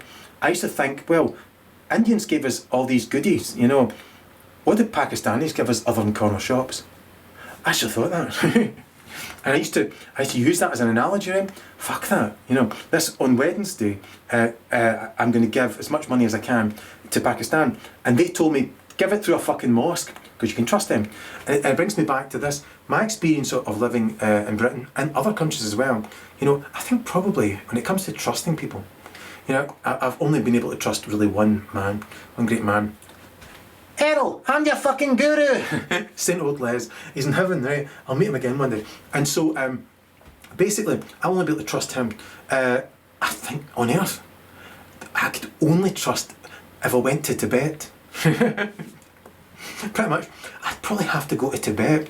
That's how untrustworthy people are. That's how, wait for it, I would probably get to Tibet, I'd go up there and the monks would be like, you know, in silence, because they'll take a tiny little context, out of context, a little, you know, he used this word, and look at this guy, he's got this condition, and Erol said this about him, you know, and I might have written it fucking 8 years ago, and completely forgotten all about him, you know, because I said to him countless fucking times, gonna please stop contacting me, gonna just fucking please stop contacting me. And he wouldn't, so bang, he would bang, and it turns out his father was banging, it turns out his brother was banging, and he could genuinely get you to number one in the pop charts. He could genuinely get you into a fucking mansion with a fucking Rolls Royce. I don't give a fuck about that, you know. And so basically all I want to do is just take the pittance I've got, you know, move further up north in this country, and you know, and just fucking work and you know, give what I've got. And I think they'll probably contact me for maybe a while to come until they're at peace, you know, which might never happen, because I think once they get butt hurt, it can loop and loop and loop and loop. You never know. They might go, all right, well, Erol's at peace. He's actually not been angry for 5 weeks, and he's going to work on focusing on hypersensitive people, so he doesn't even say like one word that can offend us. You know, because, you know, in the past I used to go on the internet and go for arsehole and then the fMRI brain scan. Then they would probably see their own fMRI brain scan and go, I really don't like him. You know, and they can do anything they want. So to cut a long story short, wait for them, right? Every so often they give me a gift, right? And you might think, well, big fucking wow. No, but it's very self-effacing. You know, they put themselves. However, sometimes it's a wind-up. You know, and it's always something you're paying for. You know, so you know, a person who considers himself to be the Queen of Scotland can show up at your door with your groceries, right? That through what I call a transformer. I used to sing Transformers, morons in disguise. I don't sing that song anymore. I'll be. So anyway, what I'm saying is though, but it could be somebody pretending to be her. They rip the piss out of each other, and they want to set you up against them. So like they'll play like good, bad, and so that one will say they're bam poets, right? And they're all in it. It's the one magic circle, and so you then think to yourself, hey, I'm fucking bam poets, right? And it makes you angry with them. Then they go, you fucking bastard, you're angry with us. You know, they know though he's done that, and they just have a laugh. This camera's going to pack in, I'll jump across to this one. So, good. So anyway, what I'm saying is though, don't fall for it, you know, it's all bullshit, you know, and just whatever the fuck you do, don't get angry. Let's say, I've not been angry for 5 fucking weeks, and I'm telling you, I'm writing songs that they're coming out my fucking ears. You know, my voice is maybe needing a bit of, you know, papa, you know, if I just shot it, I'll probably be able to sing better, you know, and return to what I was doing, just forgetting about them, you know, and that is the way forward. You know, if you can, just forget all about them. You know, as I've said, in my life, I've barely left the house. You know, which is quite handy when they will genuinely pay for hundreds of whores to follow me everywhere, whores everywhere. You know, and this might hurt them, right? However, I have to say it, right? Basically, I went to hell, right? Right? I went to hell. I asked what happens after you get to the penultimate moment, the ultimate moment, and then what happens when you cross the event horizon. It turns out every fucking atom starts bristling. Every single atom in front of your fucking eyes. You become fucking ice cold, right? You feel you're standing in a rock, floating through infinity into fuck all, right? Wait for it, doesn't it there? Whoomph, right? You're away, right? And you, every fucking day, you get lower and lower, lower, right? Until eventually you're over the fucking moon. There's actually a bottom to hell. Right? It's called the pit of despair, right? Now, why did that happen to the most loving man of all time? Right? Am I? Yeah, I'm getting more loving with every fucking passing day. You know, I'm you know, I even like people who've committed crimes against me for 14 years. I don't fucking love them though. So anyway, what I'm pointing out is, yeah, so this camera bumps off, perfect timing. But like I say, so away I went. Why did that happen though? You know, why did that happen to me? You know, I kept asking, kept fucking asking. Didn't really matter a fuck about the stress factors. Yes, I'd given up this. You know, I'd given up like drinking this and smoking this and fucking and that changed and that changed. Didn't matter a fuck. You know, my granny had passed away. I cried and I moved on. I let go and then moved on. And so, why? Why the fuck did I get shown fucking hell? Huh? Why? You know, coincidence? No reason at all. You know, if people could see my fucking memories, they'd go, oh fuck, that actually happened. And he saw atoms all beside each other. And that's essentially what you are, a tiny little fucking particle. You know, if you take your body and most of your brain away, all you are is a wee tiny particle. And genuinely, if you're a fucking whore, if you've sold your fucking soul, whether it's to join the dark side or whether it's to become a whore for the dark side, whatever, right? and into a fucking microdot, right? And then genuinely, do you know that atom over there? Do you know that atom over there? Well, does that atom know that atom? You know, no. And basically, that is it for eternity. Right? You can be fucking north facing all you want, right? Unless you can leave, you know, some long-lasting fucking legacy that lasts 100 generations, you're pretty much fucked. You know, that's the way I see it. Now, wait for it. These people who've targeted me, every so often they will make a big kind of charitable donation. However, I fine tune, and I would like them to take on board what I've learned. You know, there are products that I'll be putting on smallchange.site. You might want to look at it one day, you fucking cheeky bastard. And basically, it's everything from borosilicate glass, which is the purest glass on there. I'll go into detail. And like 316 grade stainless steel, or at least 304 stainless steel, which is the purest steel you can have food from. All that kind of stuff. And you know, plastic free this, plastic free that, you know, and water that's to be distilled. Like for example, I got the purest bread making machine today, and then inside of it is 316. Wait for it. They stuck a fucking screwdriver into it, you know, and made a message come up on the screen for me. It's a bit of fun, yeah. And what they're trying to tell you is, look, again and again and again, pointlessly. Look, if you offend this guy, you know, who's been contacting you for 14 years, you leave this long-lasting impression on him. I forgot he even exists for 5 to 8 years. I didn't know. If somebody's creating thousands and thousands and thousands of different profiles, how the fuck do you know that's the same person? Him and his father, you know, and his brother, you know, who happened to run the music industry, put a section of it in America, essentially a fucking huge amount of Scotland at least. And anywhere you go, they can run it, right, and do whatever the fuck they want. Now they're I told you, perfect time, and so they can do whatever the fuck they want, and that's fine, right? What I'm saying though is, you know, what was on about? I had a point, didn't I? Aye, how the fuck do you know if it's them? And they're personalising it, and you reveal top secrets, and they think you're going to reveal above top secrets. Fuck all those secrets. I just want to fucking, you know, channel pure love and be at peace and not been angry for 5 weeks. And, you know, yeah, they punched me in the forehead for 14 years and I punched them in the head for 14 years. You know, in the end though, I realised one day, fuck, you know, I've been angry for fucking all this time. And still, they committed more crimes against me, which I wasn't up for. I still went along with it though. And then they told me, look, some of us actually like you. Again, they told me that. Some of us actually like your music. Some of us like you, find you funny. Got to fucking stop bashing us in the fucking head, you know. You keep smacking us in the fucking head, you know, and, you know, we love our family and you batter fuckers. I repeat though, I fucking didn't know this guy, you know, who'd been contacting me in Portugal, they were still contacting me.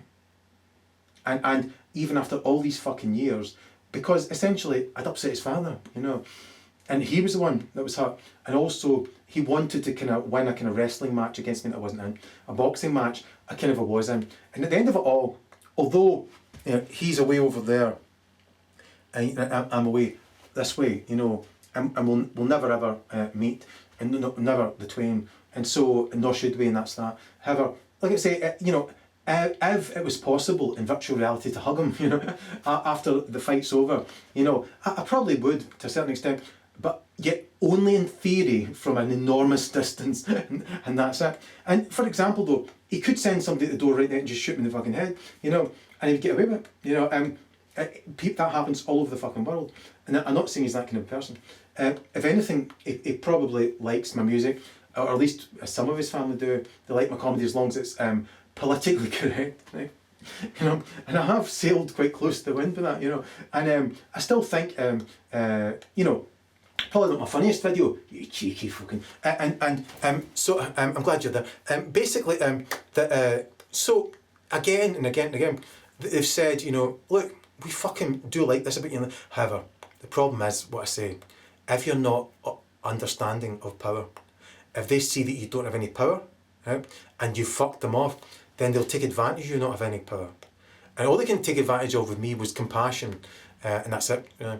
And that's it. You know, they told me aspects about their life, how they have all these different problems, and so they became obsessed with me. Even though I'm living in a council estate, you know, and so, you know, being held back by my wonderful family, and so, you know, I then thought to myself, how do I fucking crack on, you know, because I genuinely just want to do as much good as I possibly can. I was getting really frustrated because they were fucking holding me back, you know, and I realised, oh fuck, I'm literally genuinely surrounded by fucking whores, you know, right, and basically I'm surrounded with them, and obviously They know how impossible it is for me to join the dark side, how impossible it is for me to become one of the fucking whores and join some stupid game, you know. Wait for it, there's loads of people that do that. I just want to live alone and work for charity. Selflessly, and that's it, you know. Buy a wee house up north and just fucking stay there, you know. Come out once a month and they might play whack-a-mole over my fucking head. If that's going to happen, that's what they're going to choose to do. Oh well. You know, that's their choice, you know. However, I repeat, they sold their soul, you know, and what they've got to show for it is worthless, you know. You think about what was there for Yehoshua of Nazareth 2,000 years ago, right? What was there? You know what I mean? A fucking desert with a few pots and pans, you know. And so, yeah, he saw the potential of what he could do for all those people to the point where he genuinely thought about selling his fucking soul, you know. And so, what is there now? You would think, oh, hang on, there's billions. Oh, there's like pop stars. You could have sex with a pop star every fucking night. Genuinely. You could do whatever you want, genuinely, if you join this network. Within reason, you have to do bad things. And all I'm pointing out is, right, so you could have all these things, right? And you think, hang on, would you not want £1 billion? Hang on, would you not like a fucking mansion? Would you not like a fucking like 50,000 acre farm? Would you not like to have sex with Beyonce? And what I'm saying is, you could. Right? Jay-Z might be pissed off with you. The point is though, maybe not for long, and all I'm pointing is you could, right? And to me, that's worth less than what Yehoshua was looking at, and what he was looking at to me was fuck all. All he was thinking about was the potential of helping all those people to the point where he was going to fucking sell his soul. That's how selfless a great man Yehoshua of Nazareth was. Some people call him Jesus Christ. If they want to, it's their choice. Best of British luck to them. And so, that's what I'm saying to those people away down there, you know. With all due respect, I'm happy for you. I'm very, very happy for you. And basically, you know, I do like you, even though you're fucking intrinsically evil, you know.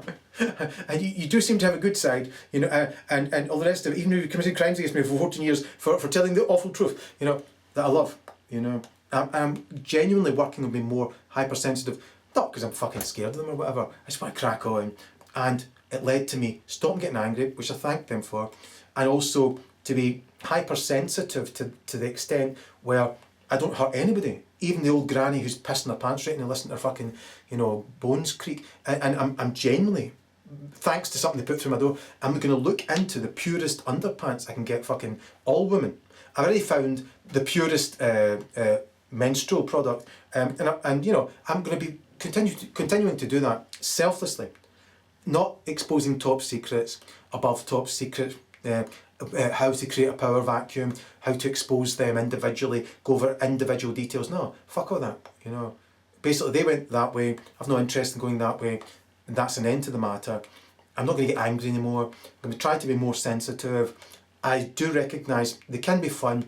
It's kind of like though, it's just like I just want you know, to keep a distance from it, and just if I'm going to mention them, I'm going to do it in passing in a comedy video.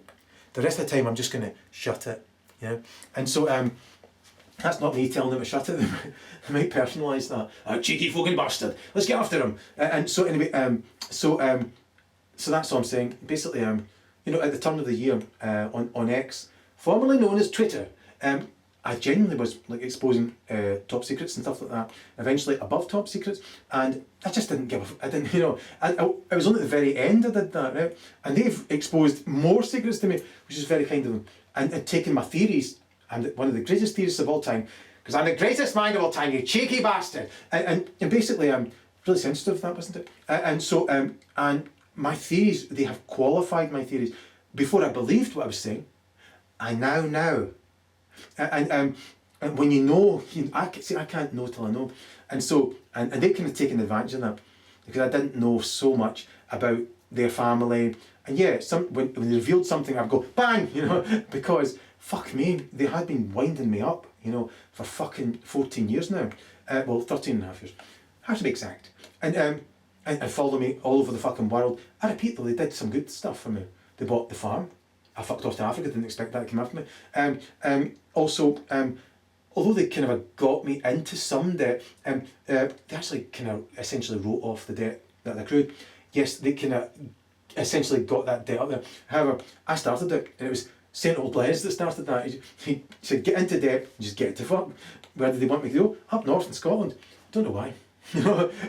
However, that's where I'm probably going to go. Out of Horville, you know, and just live there. I just put in an appearance once a month. The rest of the time, no offence, I just forget about them.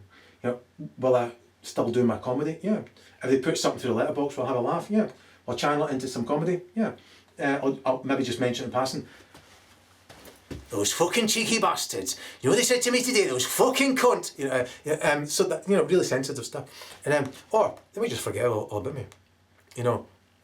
And also, I'll just keep doing my music, even though it's going to get fucking nowhere, because you have to sell your soul. If you want to play to 70,000 people, sell your soul. And what the fuck? You know, I feel so sad for you if you did that. And so, if you want a network, if you want to like be part of a network, if you want your business to go far, bum bum bum, or they can fucking stamp or everything that you do. You know, they can you know, take your algorithms everywhere and on every site, just go, and that's it. They can keep fucking me, fucking me. However, you know, the reality is, obviously, I've already gone, you know. I'm already away, you know. St. Old Les is away. I'm just following him, you know. And when I get there, that's an end to the matter, you know. And so, quite genuine, that's it, you know. And where they're going, unless they leave a 100-generation legacy, or at least a 50-generation legacy, with the fine-tuning that I've got to the nth degree, to make the kind of purest products they can leave behind for infants, children, you know, teenagers, women, men, in that fucking order. You know, no matter the sexuality or the genetic origin or what have you, or the religion, whether from the dark side or the bright side, if they can do that, you know, then I genuinely believe they're going to hell. You know, they might say, well, no, we gave £100,000 to this. And I know what they're guilty of. You know, I know what type of people they've been. You know. And what I'm saying to them is, I genuinely believe they're going to hell, and there's fuck all they can do about that. However, I'm a great theorist, you know, and I believe when they get to fucking hell, if they've left a legacy, my theory is they can be drawn back out of hell and spiral somewhere, right? Think about that. No, obviously, karma, reincarnation, billions of people believe in that. Why? Is it all bullshit? I believe in it, you know. You know, and I believe more. It's very unlikely that anyone goes to hell and comes back out again. You know, and I've seen hell, right? And ice fucking cold at the fucking depths. You just plummet, right? And you know, away you go, and it's fucking ice cold, and you're just there for eternity, right? And that's it. Just every single fucking atom, just right. You know, that's essentially what you are inside your head, you know, just this wee tiny particle, you know, and you either go that way, for what the fuck you go there for, it's up to you, or down to you, or you spiral somewhere and you're reincarnated, right? Get another fucking chance, right? Or you go to heaven, St. Old Les and me, you know, simple as that. Otherwise, if you go in that direction, right?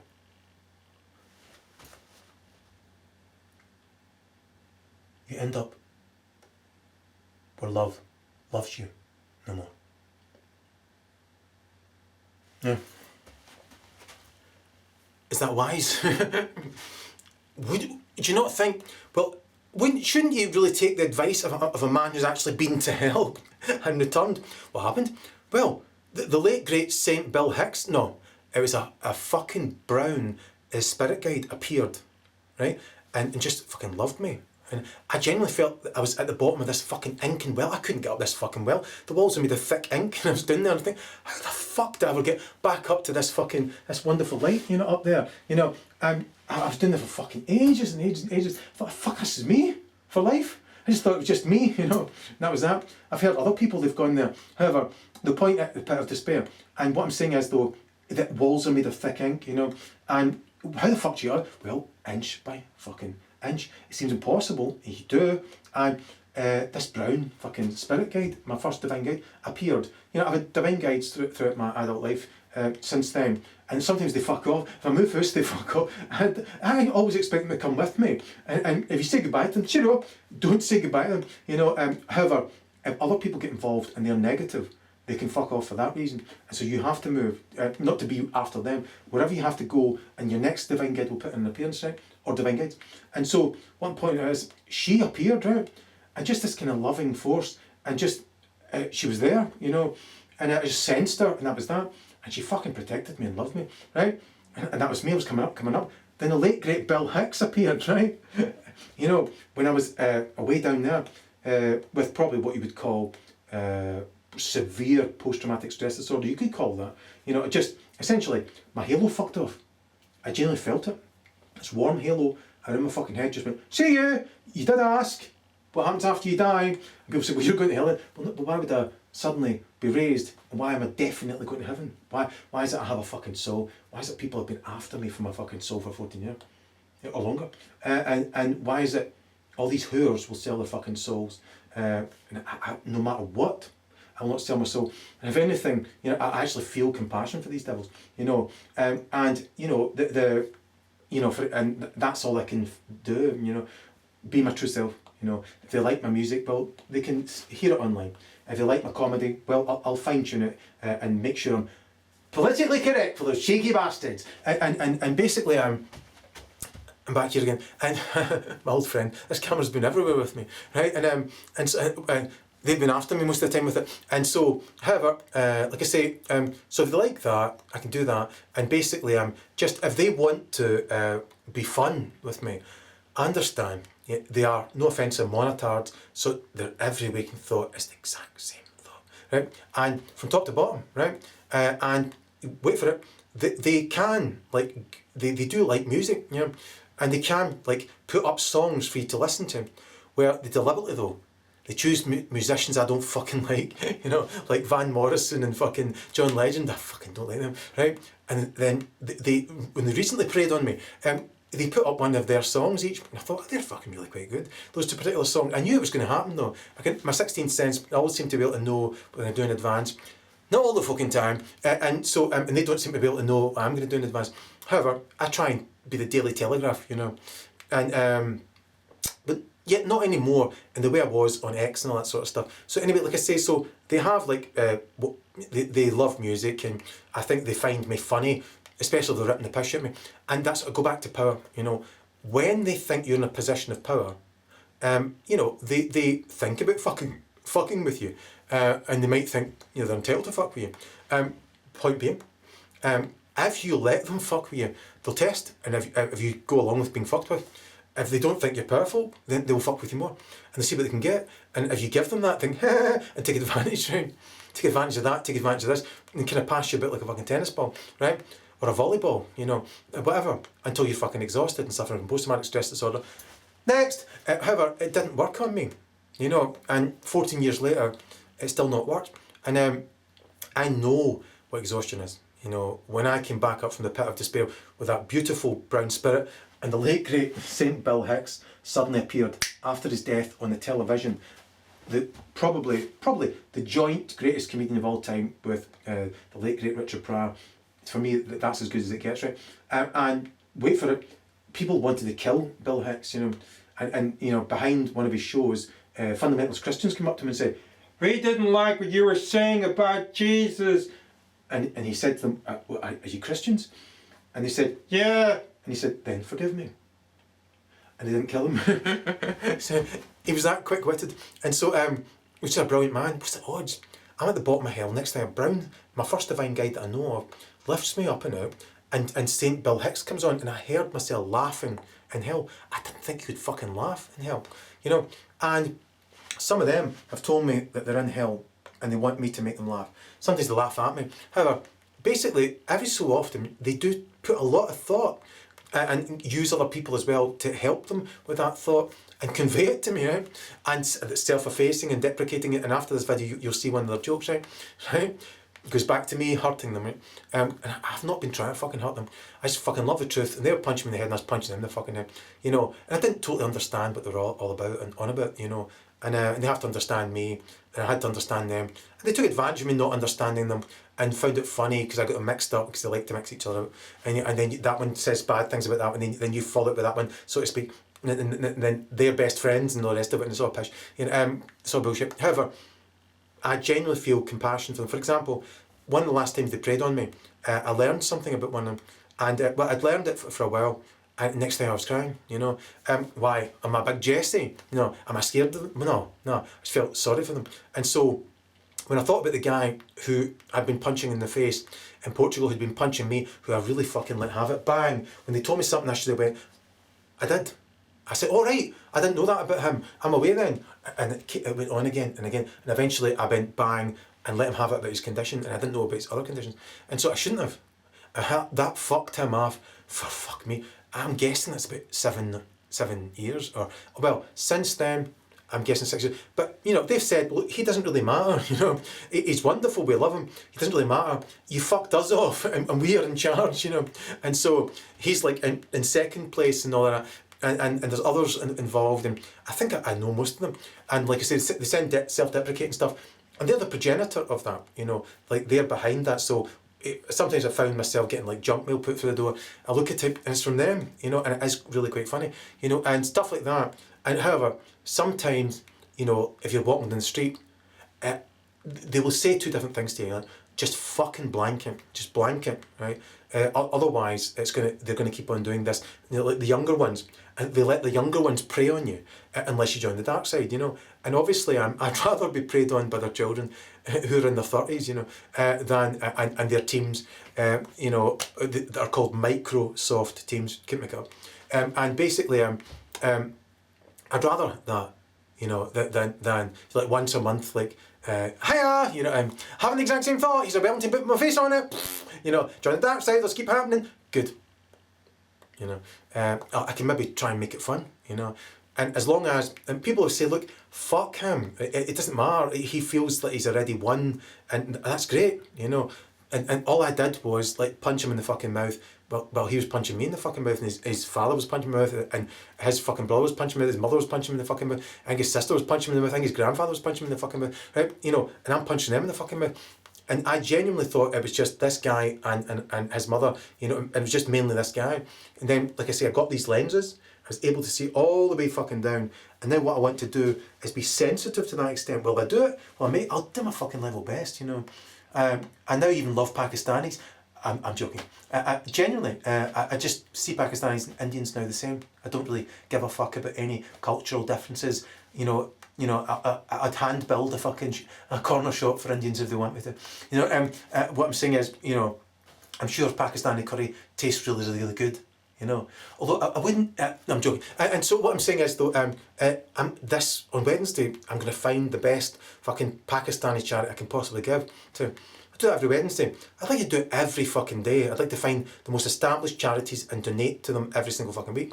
I'd like to do my level best selflessly to put smallchange.site out there and just drive people from X, not to reveal top secrets like I was doing at the fucking turn of the year when they went mental at me. Basically, you know, and revealed more top secrets above top secrets. What I'm saying is, on X, I genuinely was doing all that. I spent hundreds of pounds, right? And people did not give a fuck, you know. Plus, they can oppress what you're doing and click on everything. So, like, you can spend hundreds of pounds and it's just them clicking. You know, although I think I drove lots of people there, just the average person just like, meh, you know, if you tell them, here, I know what happened in, you know, World War II and who was behind that, and, you know, and you know, I know exactly what happened. By the way, see the hyena of Auschwitz? You want shot, you know, and so, shot it. So basically, you know, and I can write at great length, you know, it just, visions come to me, you know, even in my fucking dreams. I might see them in my dreams. However, I will never see them in the flesh, and never the twain shall meet. They went that way, and I genuinely hope they take my advice and do what I'm doing. Maybe even copy me if they just fucking leave me alone to crack on me. I'll go as fast as I possibly fucking can. They just copy me, you know, just copy it, you know, and they can put what fuck billions they've got into it, you know, and fucking just fucking leave that legacy. If my theory's right, they'll be lifted out of fucking hell. You know, I repeat, I've seen fucking hell, right? And how about that? They spiral somewhere and come back as a monkey, you know, higher form of life. No, they'll be reincarnated, you know, and, you know, maybe between now and the day they die, they might do enough to atone for their sins. And they don't really see themselves as being this evil. They don't see themselves being sinners. They find it quite funny, you know, because people don't have to have the negative emotion reaction validating egomaniac shite. They don't have to do anything for them. And if you don't, by fuck, they'll put you, they'll do a number on you, right across the board. You don't know. And so think about a whole system that can be turned against you like that. Right. Like I say though, you know, they don't see themselves as being bad people. They find it quite funny. Because they put it on these people, and if the people have the negative reaction, that incenses them, and then they've got the excuse, and if you fucking really, really hurt them, it can stay with them for fucking so long. They put a fucking screwdriver into your fucking, the purest bread machine in Scotland. I've got it. I've got the purest products already in the house, right? Loads of them. I'm the only person in Scotland with the purest products on earth in their fucking house. Why? Because I just want to give them away. Have I got the purest house? Have I? Fuck? You know, if I've had £1 billion, my house would still be bogging. One of the richest men of all time just lived in the dark and just watched a big fucking giant cinema screen, just sat there and watched the movies all day, surrounded by giant bottles of his own piss, you know, smoking cigarettes. And so that's what he wanted to do. You know, I'm happy just to sit with a giant projector screen on the wall, gigantic. Not the best definition for 400 quid. I expected slightly better. So I might probably spent 200 quid. It doesn't matter. The point is, and just, you know, work on smallchange.site and just give people the purest products I can possibly fucking give them. And that's it, you know. And what will be and a solutions page where I'll every fucking day, maybe more than once a day, I'll put up solutions, and I will pay for the people to come and fucking crack on and look at these solutions. Do I get a penny? Not 1 pence. They look at it, they click on it, it takes them elsewhere, and they fucking look at that and they buy it or they don't. And if they buy it, well, that's between them and the person selling. Eventually, down the line, if I get enough people doing that at my expense, then I can have the statistics. I can show them what I've done for charity. You know, I'd obviously love to do a fucking million times more. However, I'm keeping my style, and what I can do is just selflessly at my own expense, as fast as I possibly can. You know, and basically, just drive people to it. And then when I've got the statistics even, statistics, he says, and basically what I can do is show people, look, here's what I've got on the site, look where these people are going, right? And basically they're all going there, so obviously that's a sign, right? Do you want that? Well, can you make this small change? Because your product's fantastic, however, there's one thing you've rang with, right? And it might just be your packaging, or it might be just, and I keep coming up with ideas, you know, visions rather, and basically solutions. Simple, obvious solutions. For example, I was thinking about a kettle. I wanted a kettle from borosilicate, right? And I thought to myself, how the fuck can we do that? You know, with 100% medical grade silicone wrapped around the fucking components inside it, and then what? In the end, I thought maybe quartz. In the end, you know, I maybe have that in a borosilicate distiller. The point is though, inside a borosilicate valve. Never mind. The point is though, so I thought that to myself, right? And eventually I thought to myself, no, no, you don't need electronics in the fucking top. Everyone's got a fucking electric stove in this country, you run about. And so why don't you just get a pure 100% borosilicate fucking kettle?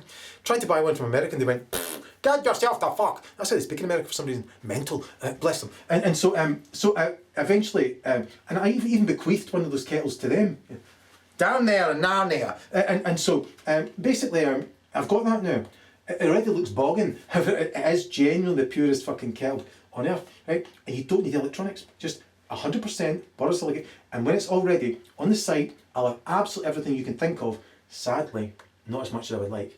I would love to have like 4,000 products on it and just drive people 4,000 fucking times to look at them, you know, and just put a solutions page where everything you can fucking think of would be on it. Even plumbers who will come to your fucking house and the pipe coming into your fucking house have a filtration system on it so you're not bathing in microplastics and nanoplastics and heavy metals. Evil big bastard, aren't I? And so all I'm saying is, so that's what I want to work towards. That's it. You know, I don't want to expose above top secrets. Nor do I want to punch people in the face. Imagine me, that granny whose bones are creaking in the fucking chair, and she's thinking of her own piss. You know, I want to put a fucking the most pure product under her arse cheeks. You know, I don't want to punch her in the fucking mouth. You know, if she contacts me online, says you're a fucking prick. You know, what should I do about that? What she sends me a Wellington boot every day with arse on it? What should I do about it? Well, blanket. You know, that's it. And if she thinks to herself, winning, you know, okay, you know, and if she wants to commit crimes against you, what can you do about it? You just crack on, do what you're doing, and eventually maybe she'll forget about you. However, I've found if you hurt people, you know, even if they've battered fuck at you, if you've battered fuck at them, if you hurt them with the truth, the awful truth, and genuinely, it could be, for example, just, you know, hitting them about their conditions, mentally, physically, whatever, you know, they communicate in strange and curious ways, needlessly, and if they just put it in writing 14 years ago, I'd have, you know, in fact, in Portugal they did put it in writing, and I went, all right, brilliant, I'm away to Africa, you know, cheers now, thank you, I'm going to give enough the fucking internet about blah blah blah. And stuff was coming and going in my head, you know, this means that, who are these people, you know, and so on, and I did like kind of images of them, like a wee ginger girl and an ostrich, and so on and so forth, and she never entered, I don't know how she even got in my head.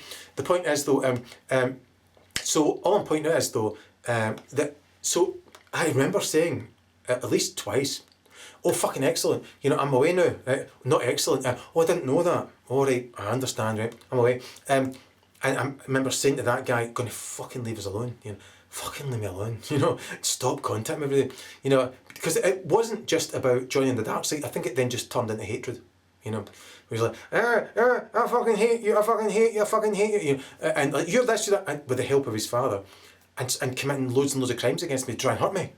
You know, rather than just fucking tell me, and they'd rather show me it in these curious ways.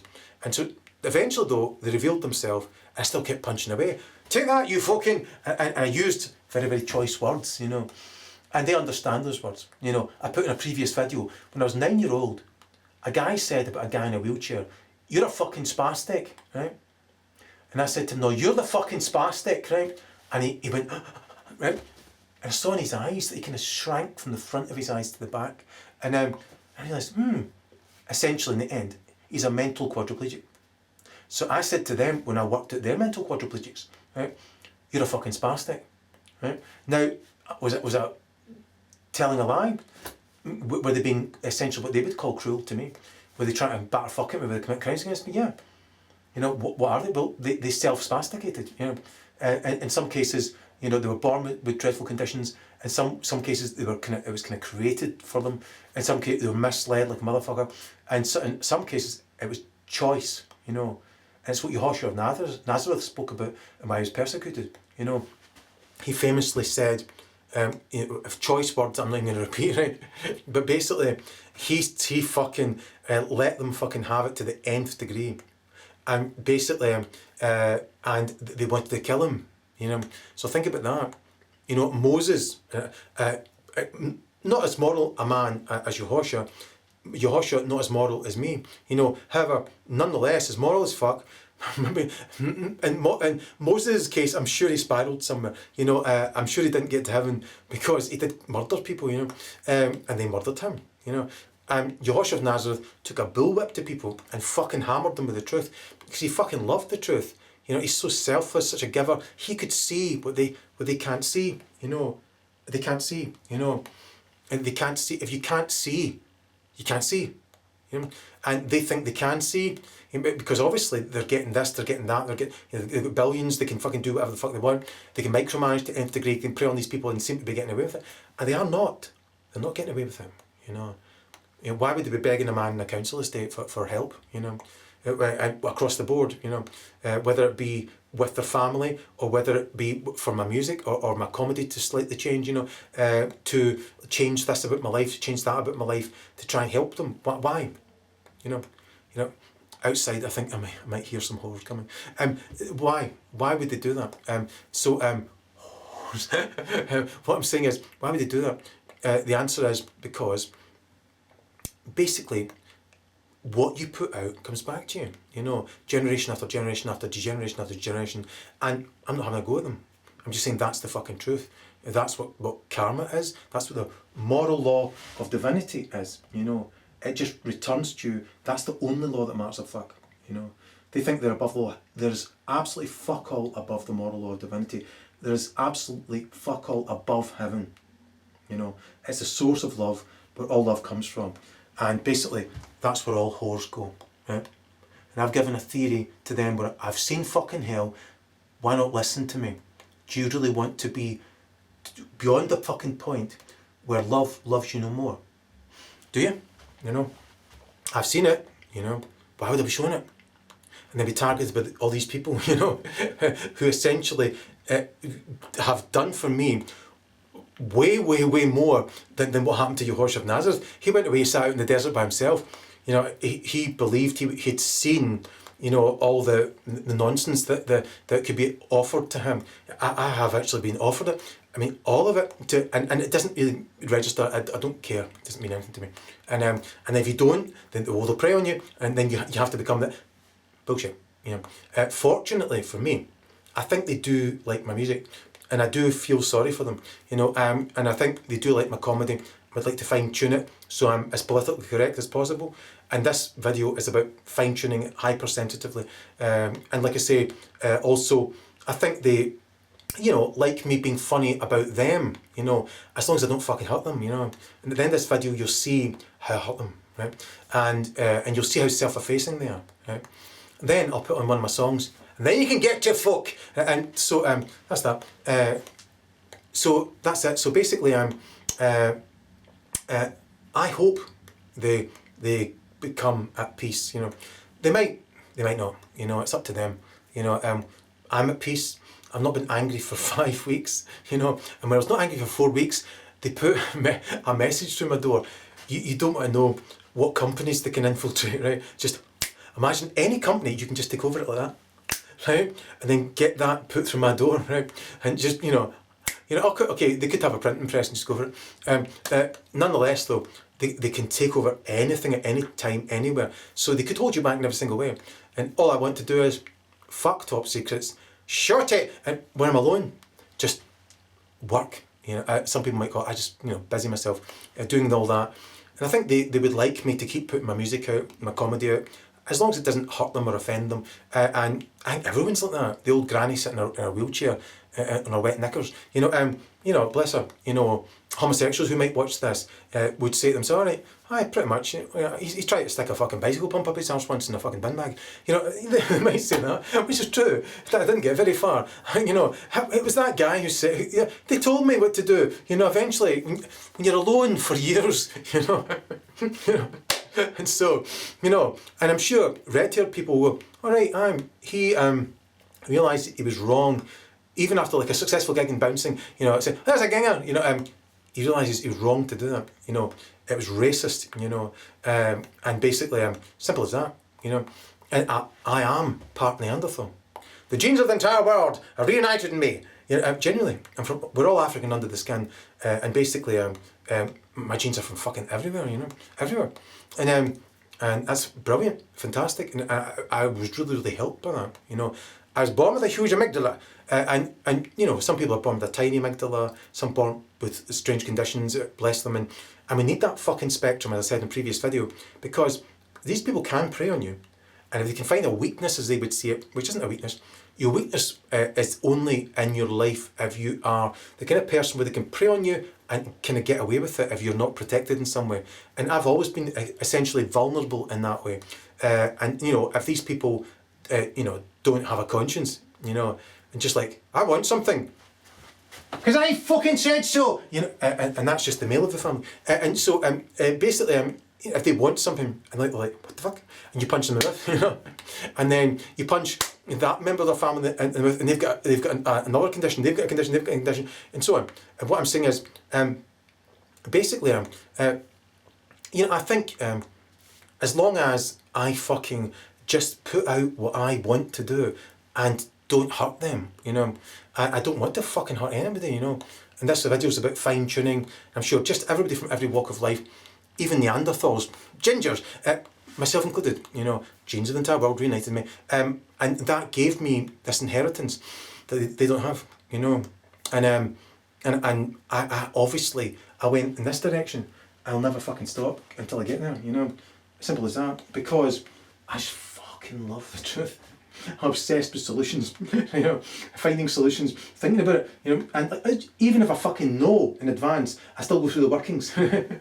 You know, like for example, I worked out E equals MC squared when I was 9. Nobody told me, you know. However, I would still want to go through the workings and that kind of stuff, you know. I didn't though, you know. That's about the only fucking time.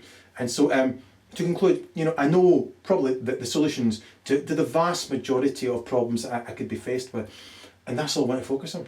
You know, not working out, you know, to the nth degree, not having a Barney with that family. You know, there's just one family of millions and millions and millions and millions and millions of families who see themselves being in power. Although there's only a few families who are in overall power.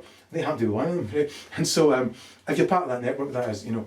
And so anyway, or at least they pretend to be. You know, they do quite good pretending if that isn't the case.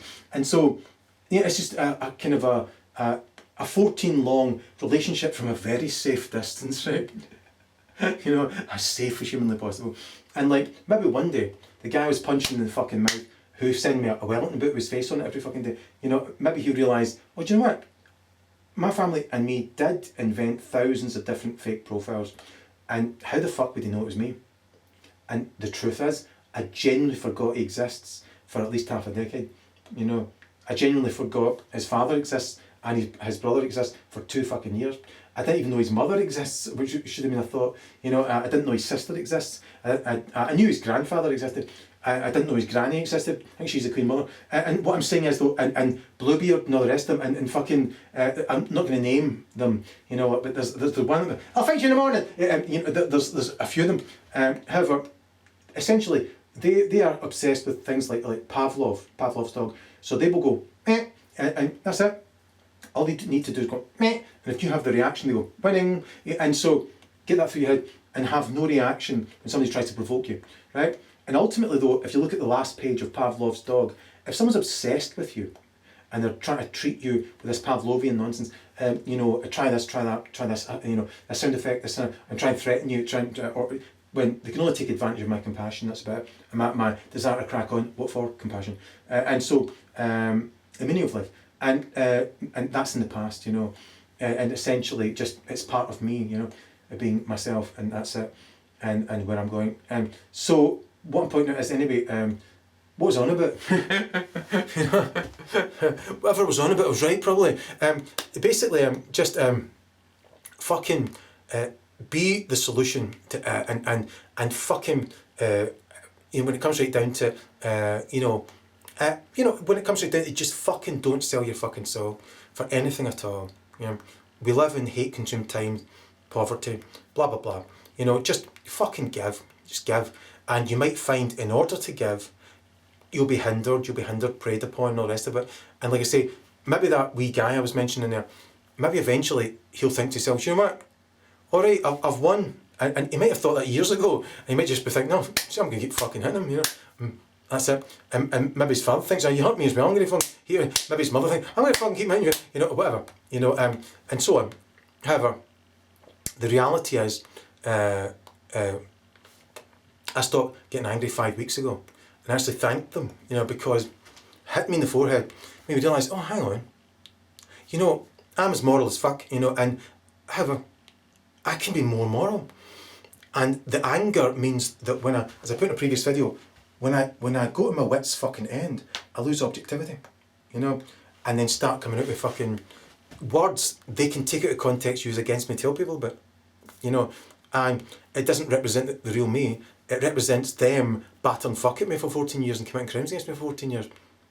Yeah, it's quite important to remember that. And like I say, thousands of different profiles, pretend to be different people. I obviously didn't know, you know, who it was, you know, a kind of rough idea maybe like in the back of my head, you know. I would just deconstruct them. I would try and correct them. And my solution to that is don't try and correct anyone. I said this recently. The first person you should correct if you want to correct other people is yourself, you know, because the best thing you can do is lead by example, you know, that's it, you know, and if people want to hold you back, they will, if they can, if they think you're powerless and they can get away with it, and they become power crazed, you know, and want to hold you back and ask you for more, yeah, it's just mania, right?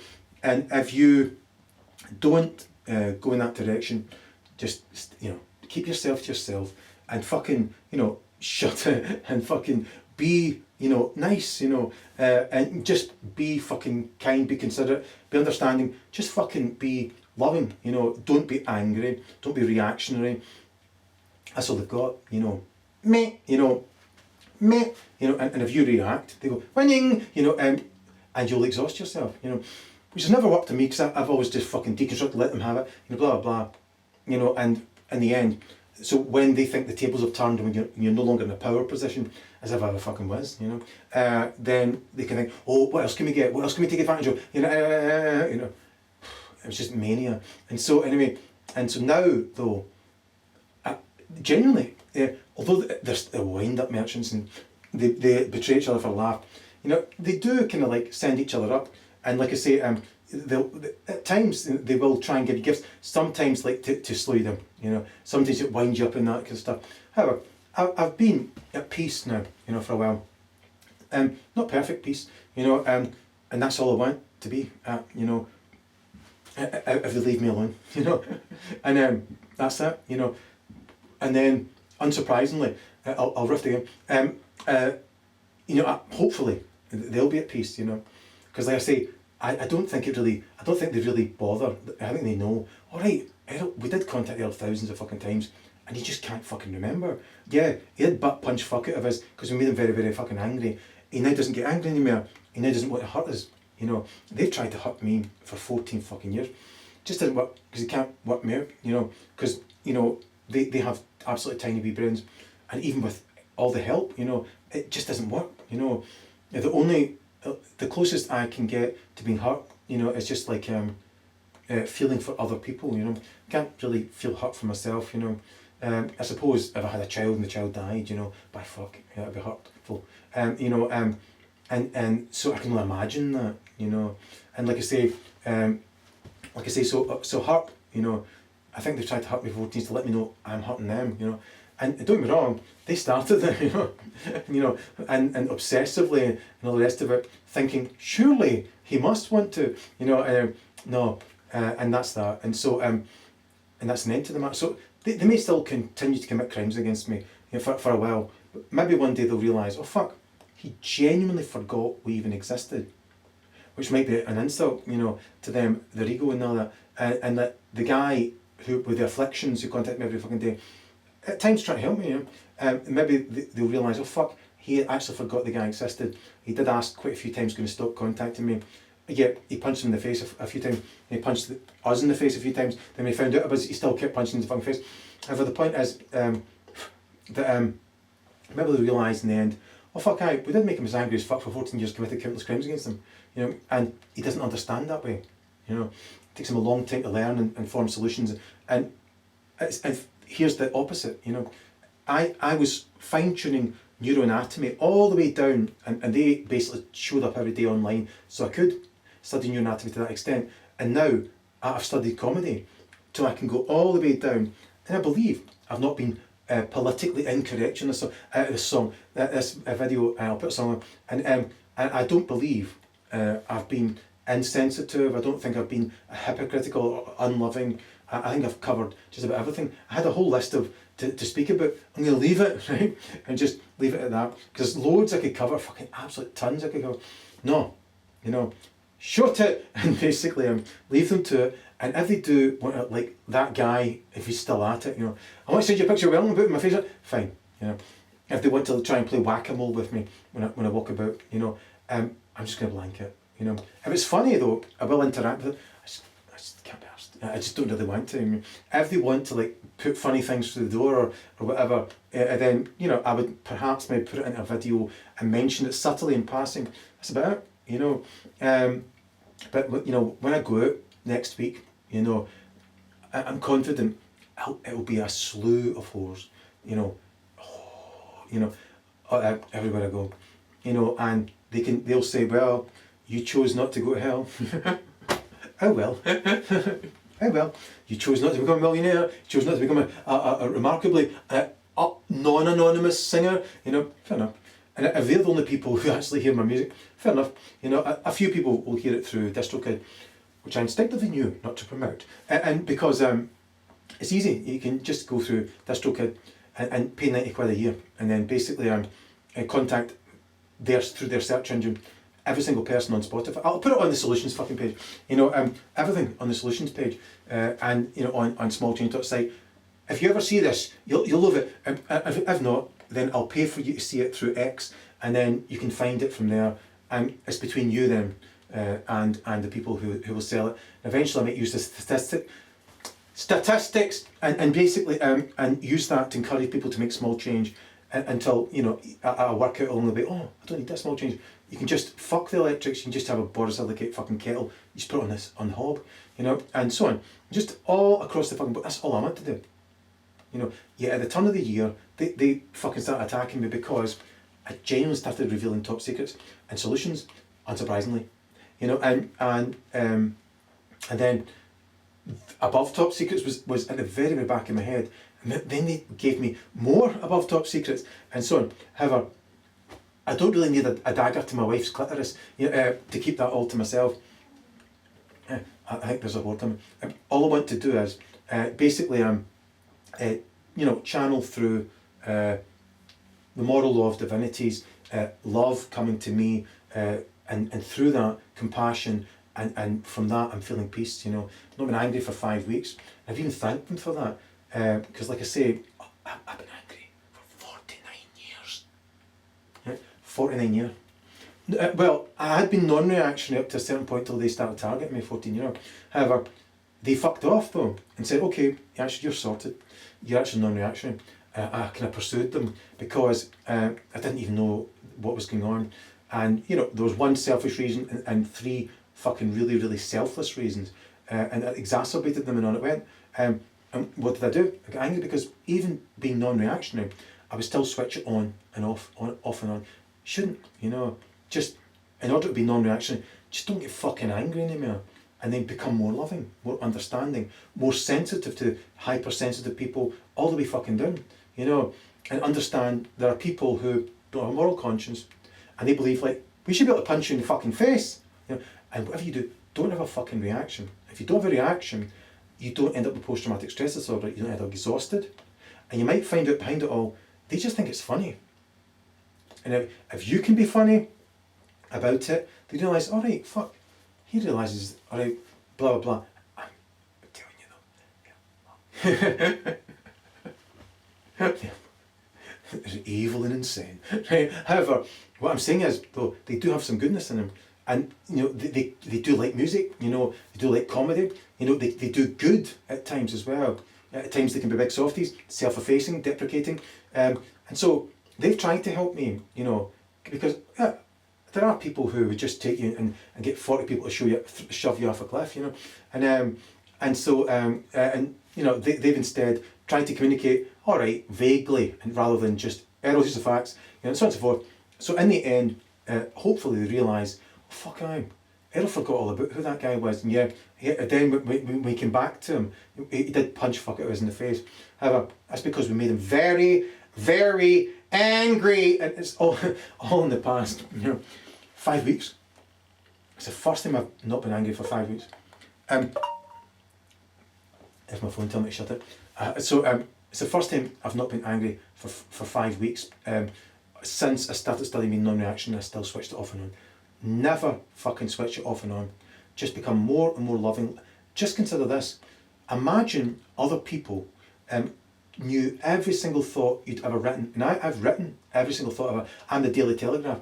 Not anymore. However, all I want to do is just tell people, look, get that, get that, get that, get that, get that for your kids, get that for your fucking self, get that, and blah, blah, blah, get this, get everything. And so, if they do, great. If they don't, it's their loss. And that's that. I don't want to make 1 pence from it. And so, although in the end I might, and what will I do with it? Just give it away to Pakistan, India, fucking Africa, obviously, and as that's the most impoverished place on earth, to my knowledge, especially Ethiopia. And then locally, nationally, and globally at the exact same time. Start small and build it big. Now people might go, fair enough. I can only do what I can do, and that's that. Moses get fucked off a cliff. Yehoshua of Nazareth had to fucking leave Israel, as basically, if you want to call it, Canaan, call it what the fuck you want. And basically, basically, so that's all I want to fucking do. And people go, I think though, they probably won't. They'll probably go, alright, aye, fair enough. Aye, he didn't have a fucking clue who that was. It was just kind of in the back of his head, he was deconstructing, and he loves the fucking truth, and he's obsessed with simple, obvious solutions, and morally teaching us when we don't need to be corrected. And at times, if you don't have a moral conscience and self-awareness or depth, and essentially humanity to a certain extent, if you punch someone in the fucking mouth, you can sleep well that night. You don't really see yourself being a bad person. Fuck you. Fuck you. You deserved it. I had to come right yourself and was asking for it. So on and so forth. So you're dealing with those kind of people. And what I'm saying is though, they don't want to see themselves being bad people, and they've conveyed that I'm battering fuck at them. Essentially, putting them in places in their head where they go, oh fuck, that's the truth. That really fucking hurts me. That really angers me. I'm gonna fucking let him have it. And I'm doing that. I've done that about their entire family. And I've still not been shoved off a cliff for some reason. I don't get it. In actual fact, I've been offered, what Yehoshua of Nazareth was offered, fucking times over. I don't want it. I don't want fame or fortune because I'm not a fucking whore. And that's that. And I want the best for them. I want them to take my advice, my fucking selfless advice from last time, my theory, and do the level fucking best to fucking leave a 50 generation, 100 generation legacy. Not to do just copy me. Just look at the products I'll put on smallchange.site and just do the exact fucking same. And if they leave a better legacy than I can fucking leave, then I believe, they will be, hand lifted out of fucking hell, and will spiral somewhere, and be reincarnated as karma tells you, and that's it. And then they might be reunited with their family who they love, if they all do the exact same. Obviously not all of them will. And it's the same with every family. My family went, and that's that, so I'll never be reunited with them, or most of them, nor should I, and there's a very small number of people, who are going that way. And actually, I started being Christ-like 1,000,000 years ago, and I'll end with this. Basically, I'm being non-reactionary, and I got to become Christ-like, essentially became a living Christ. I've gone beyond Christ, I'm Erol McBride, and however long we've got left on this planet, I'm just going to do my best before I get to fuck, and be up there with, St. Old Les, I'm your fucking guru, what did I fucking tell you? And so I'll just do what he told me. I always make it a bit better. I think he would be happy with what I've done. I keep over the fucking moon. Well, you have to go over the moon, don't you? In the end. Or another direction. And that's all I can say, And that's the best advice I can give you. If someone's just fucking blanket, have no reaction, and just crack on with your life and just be funny.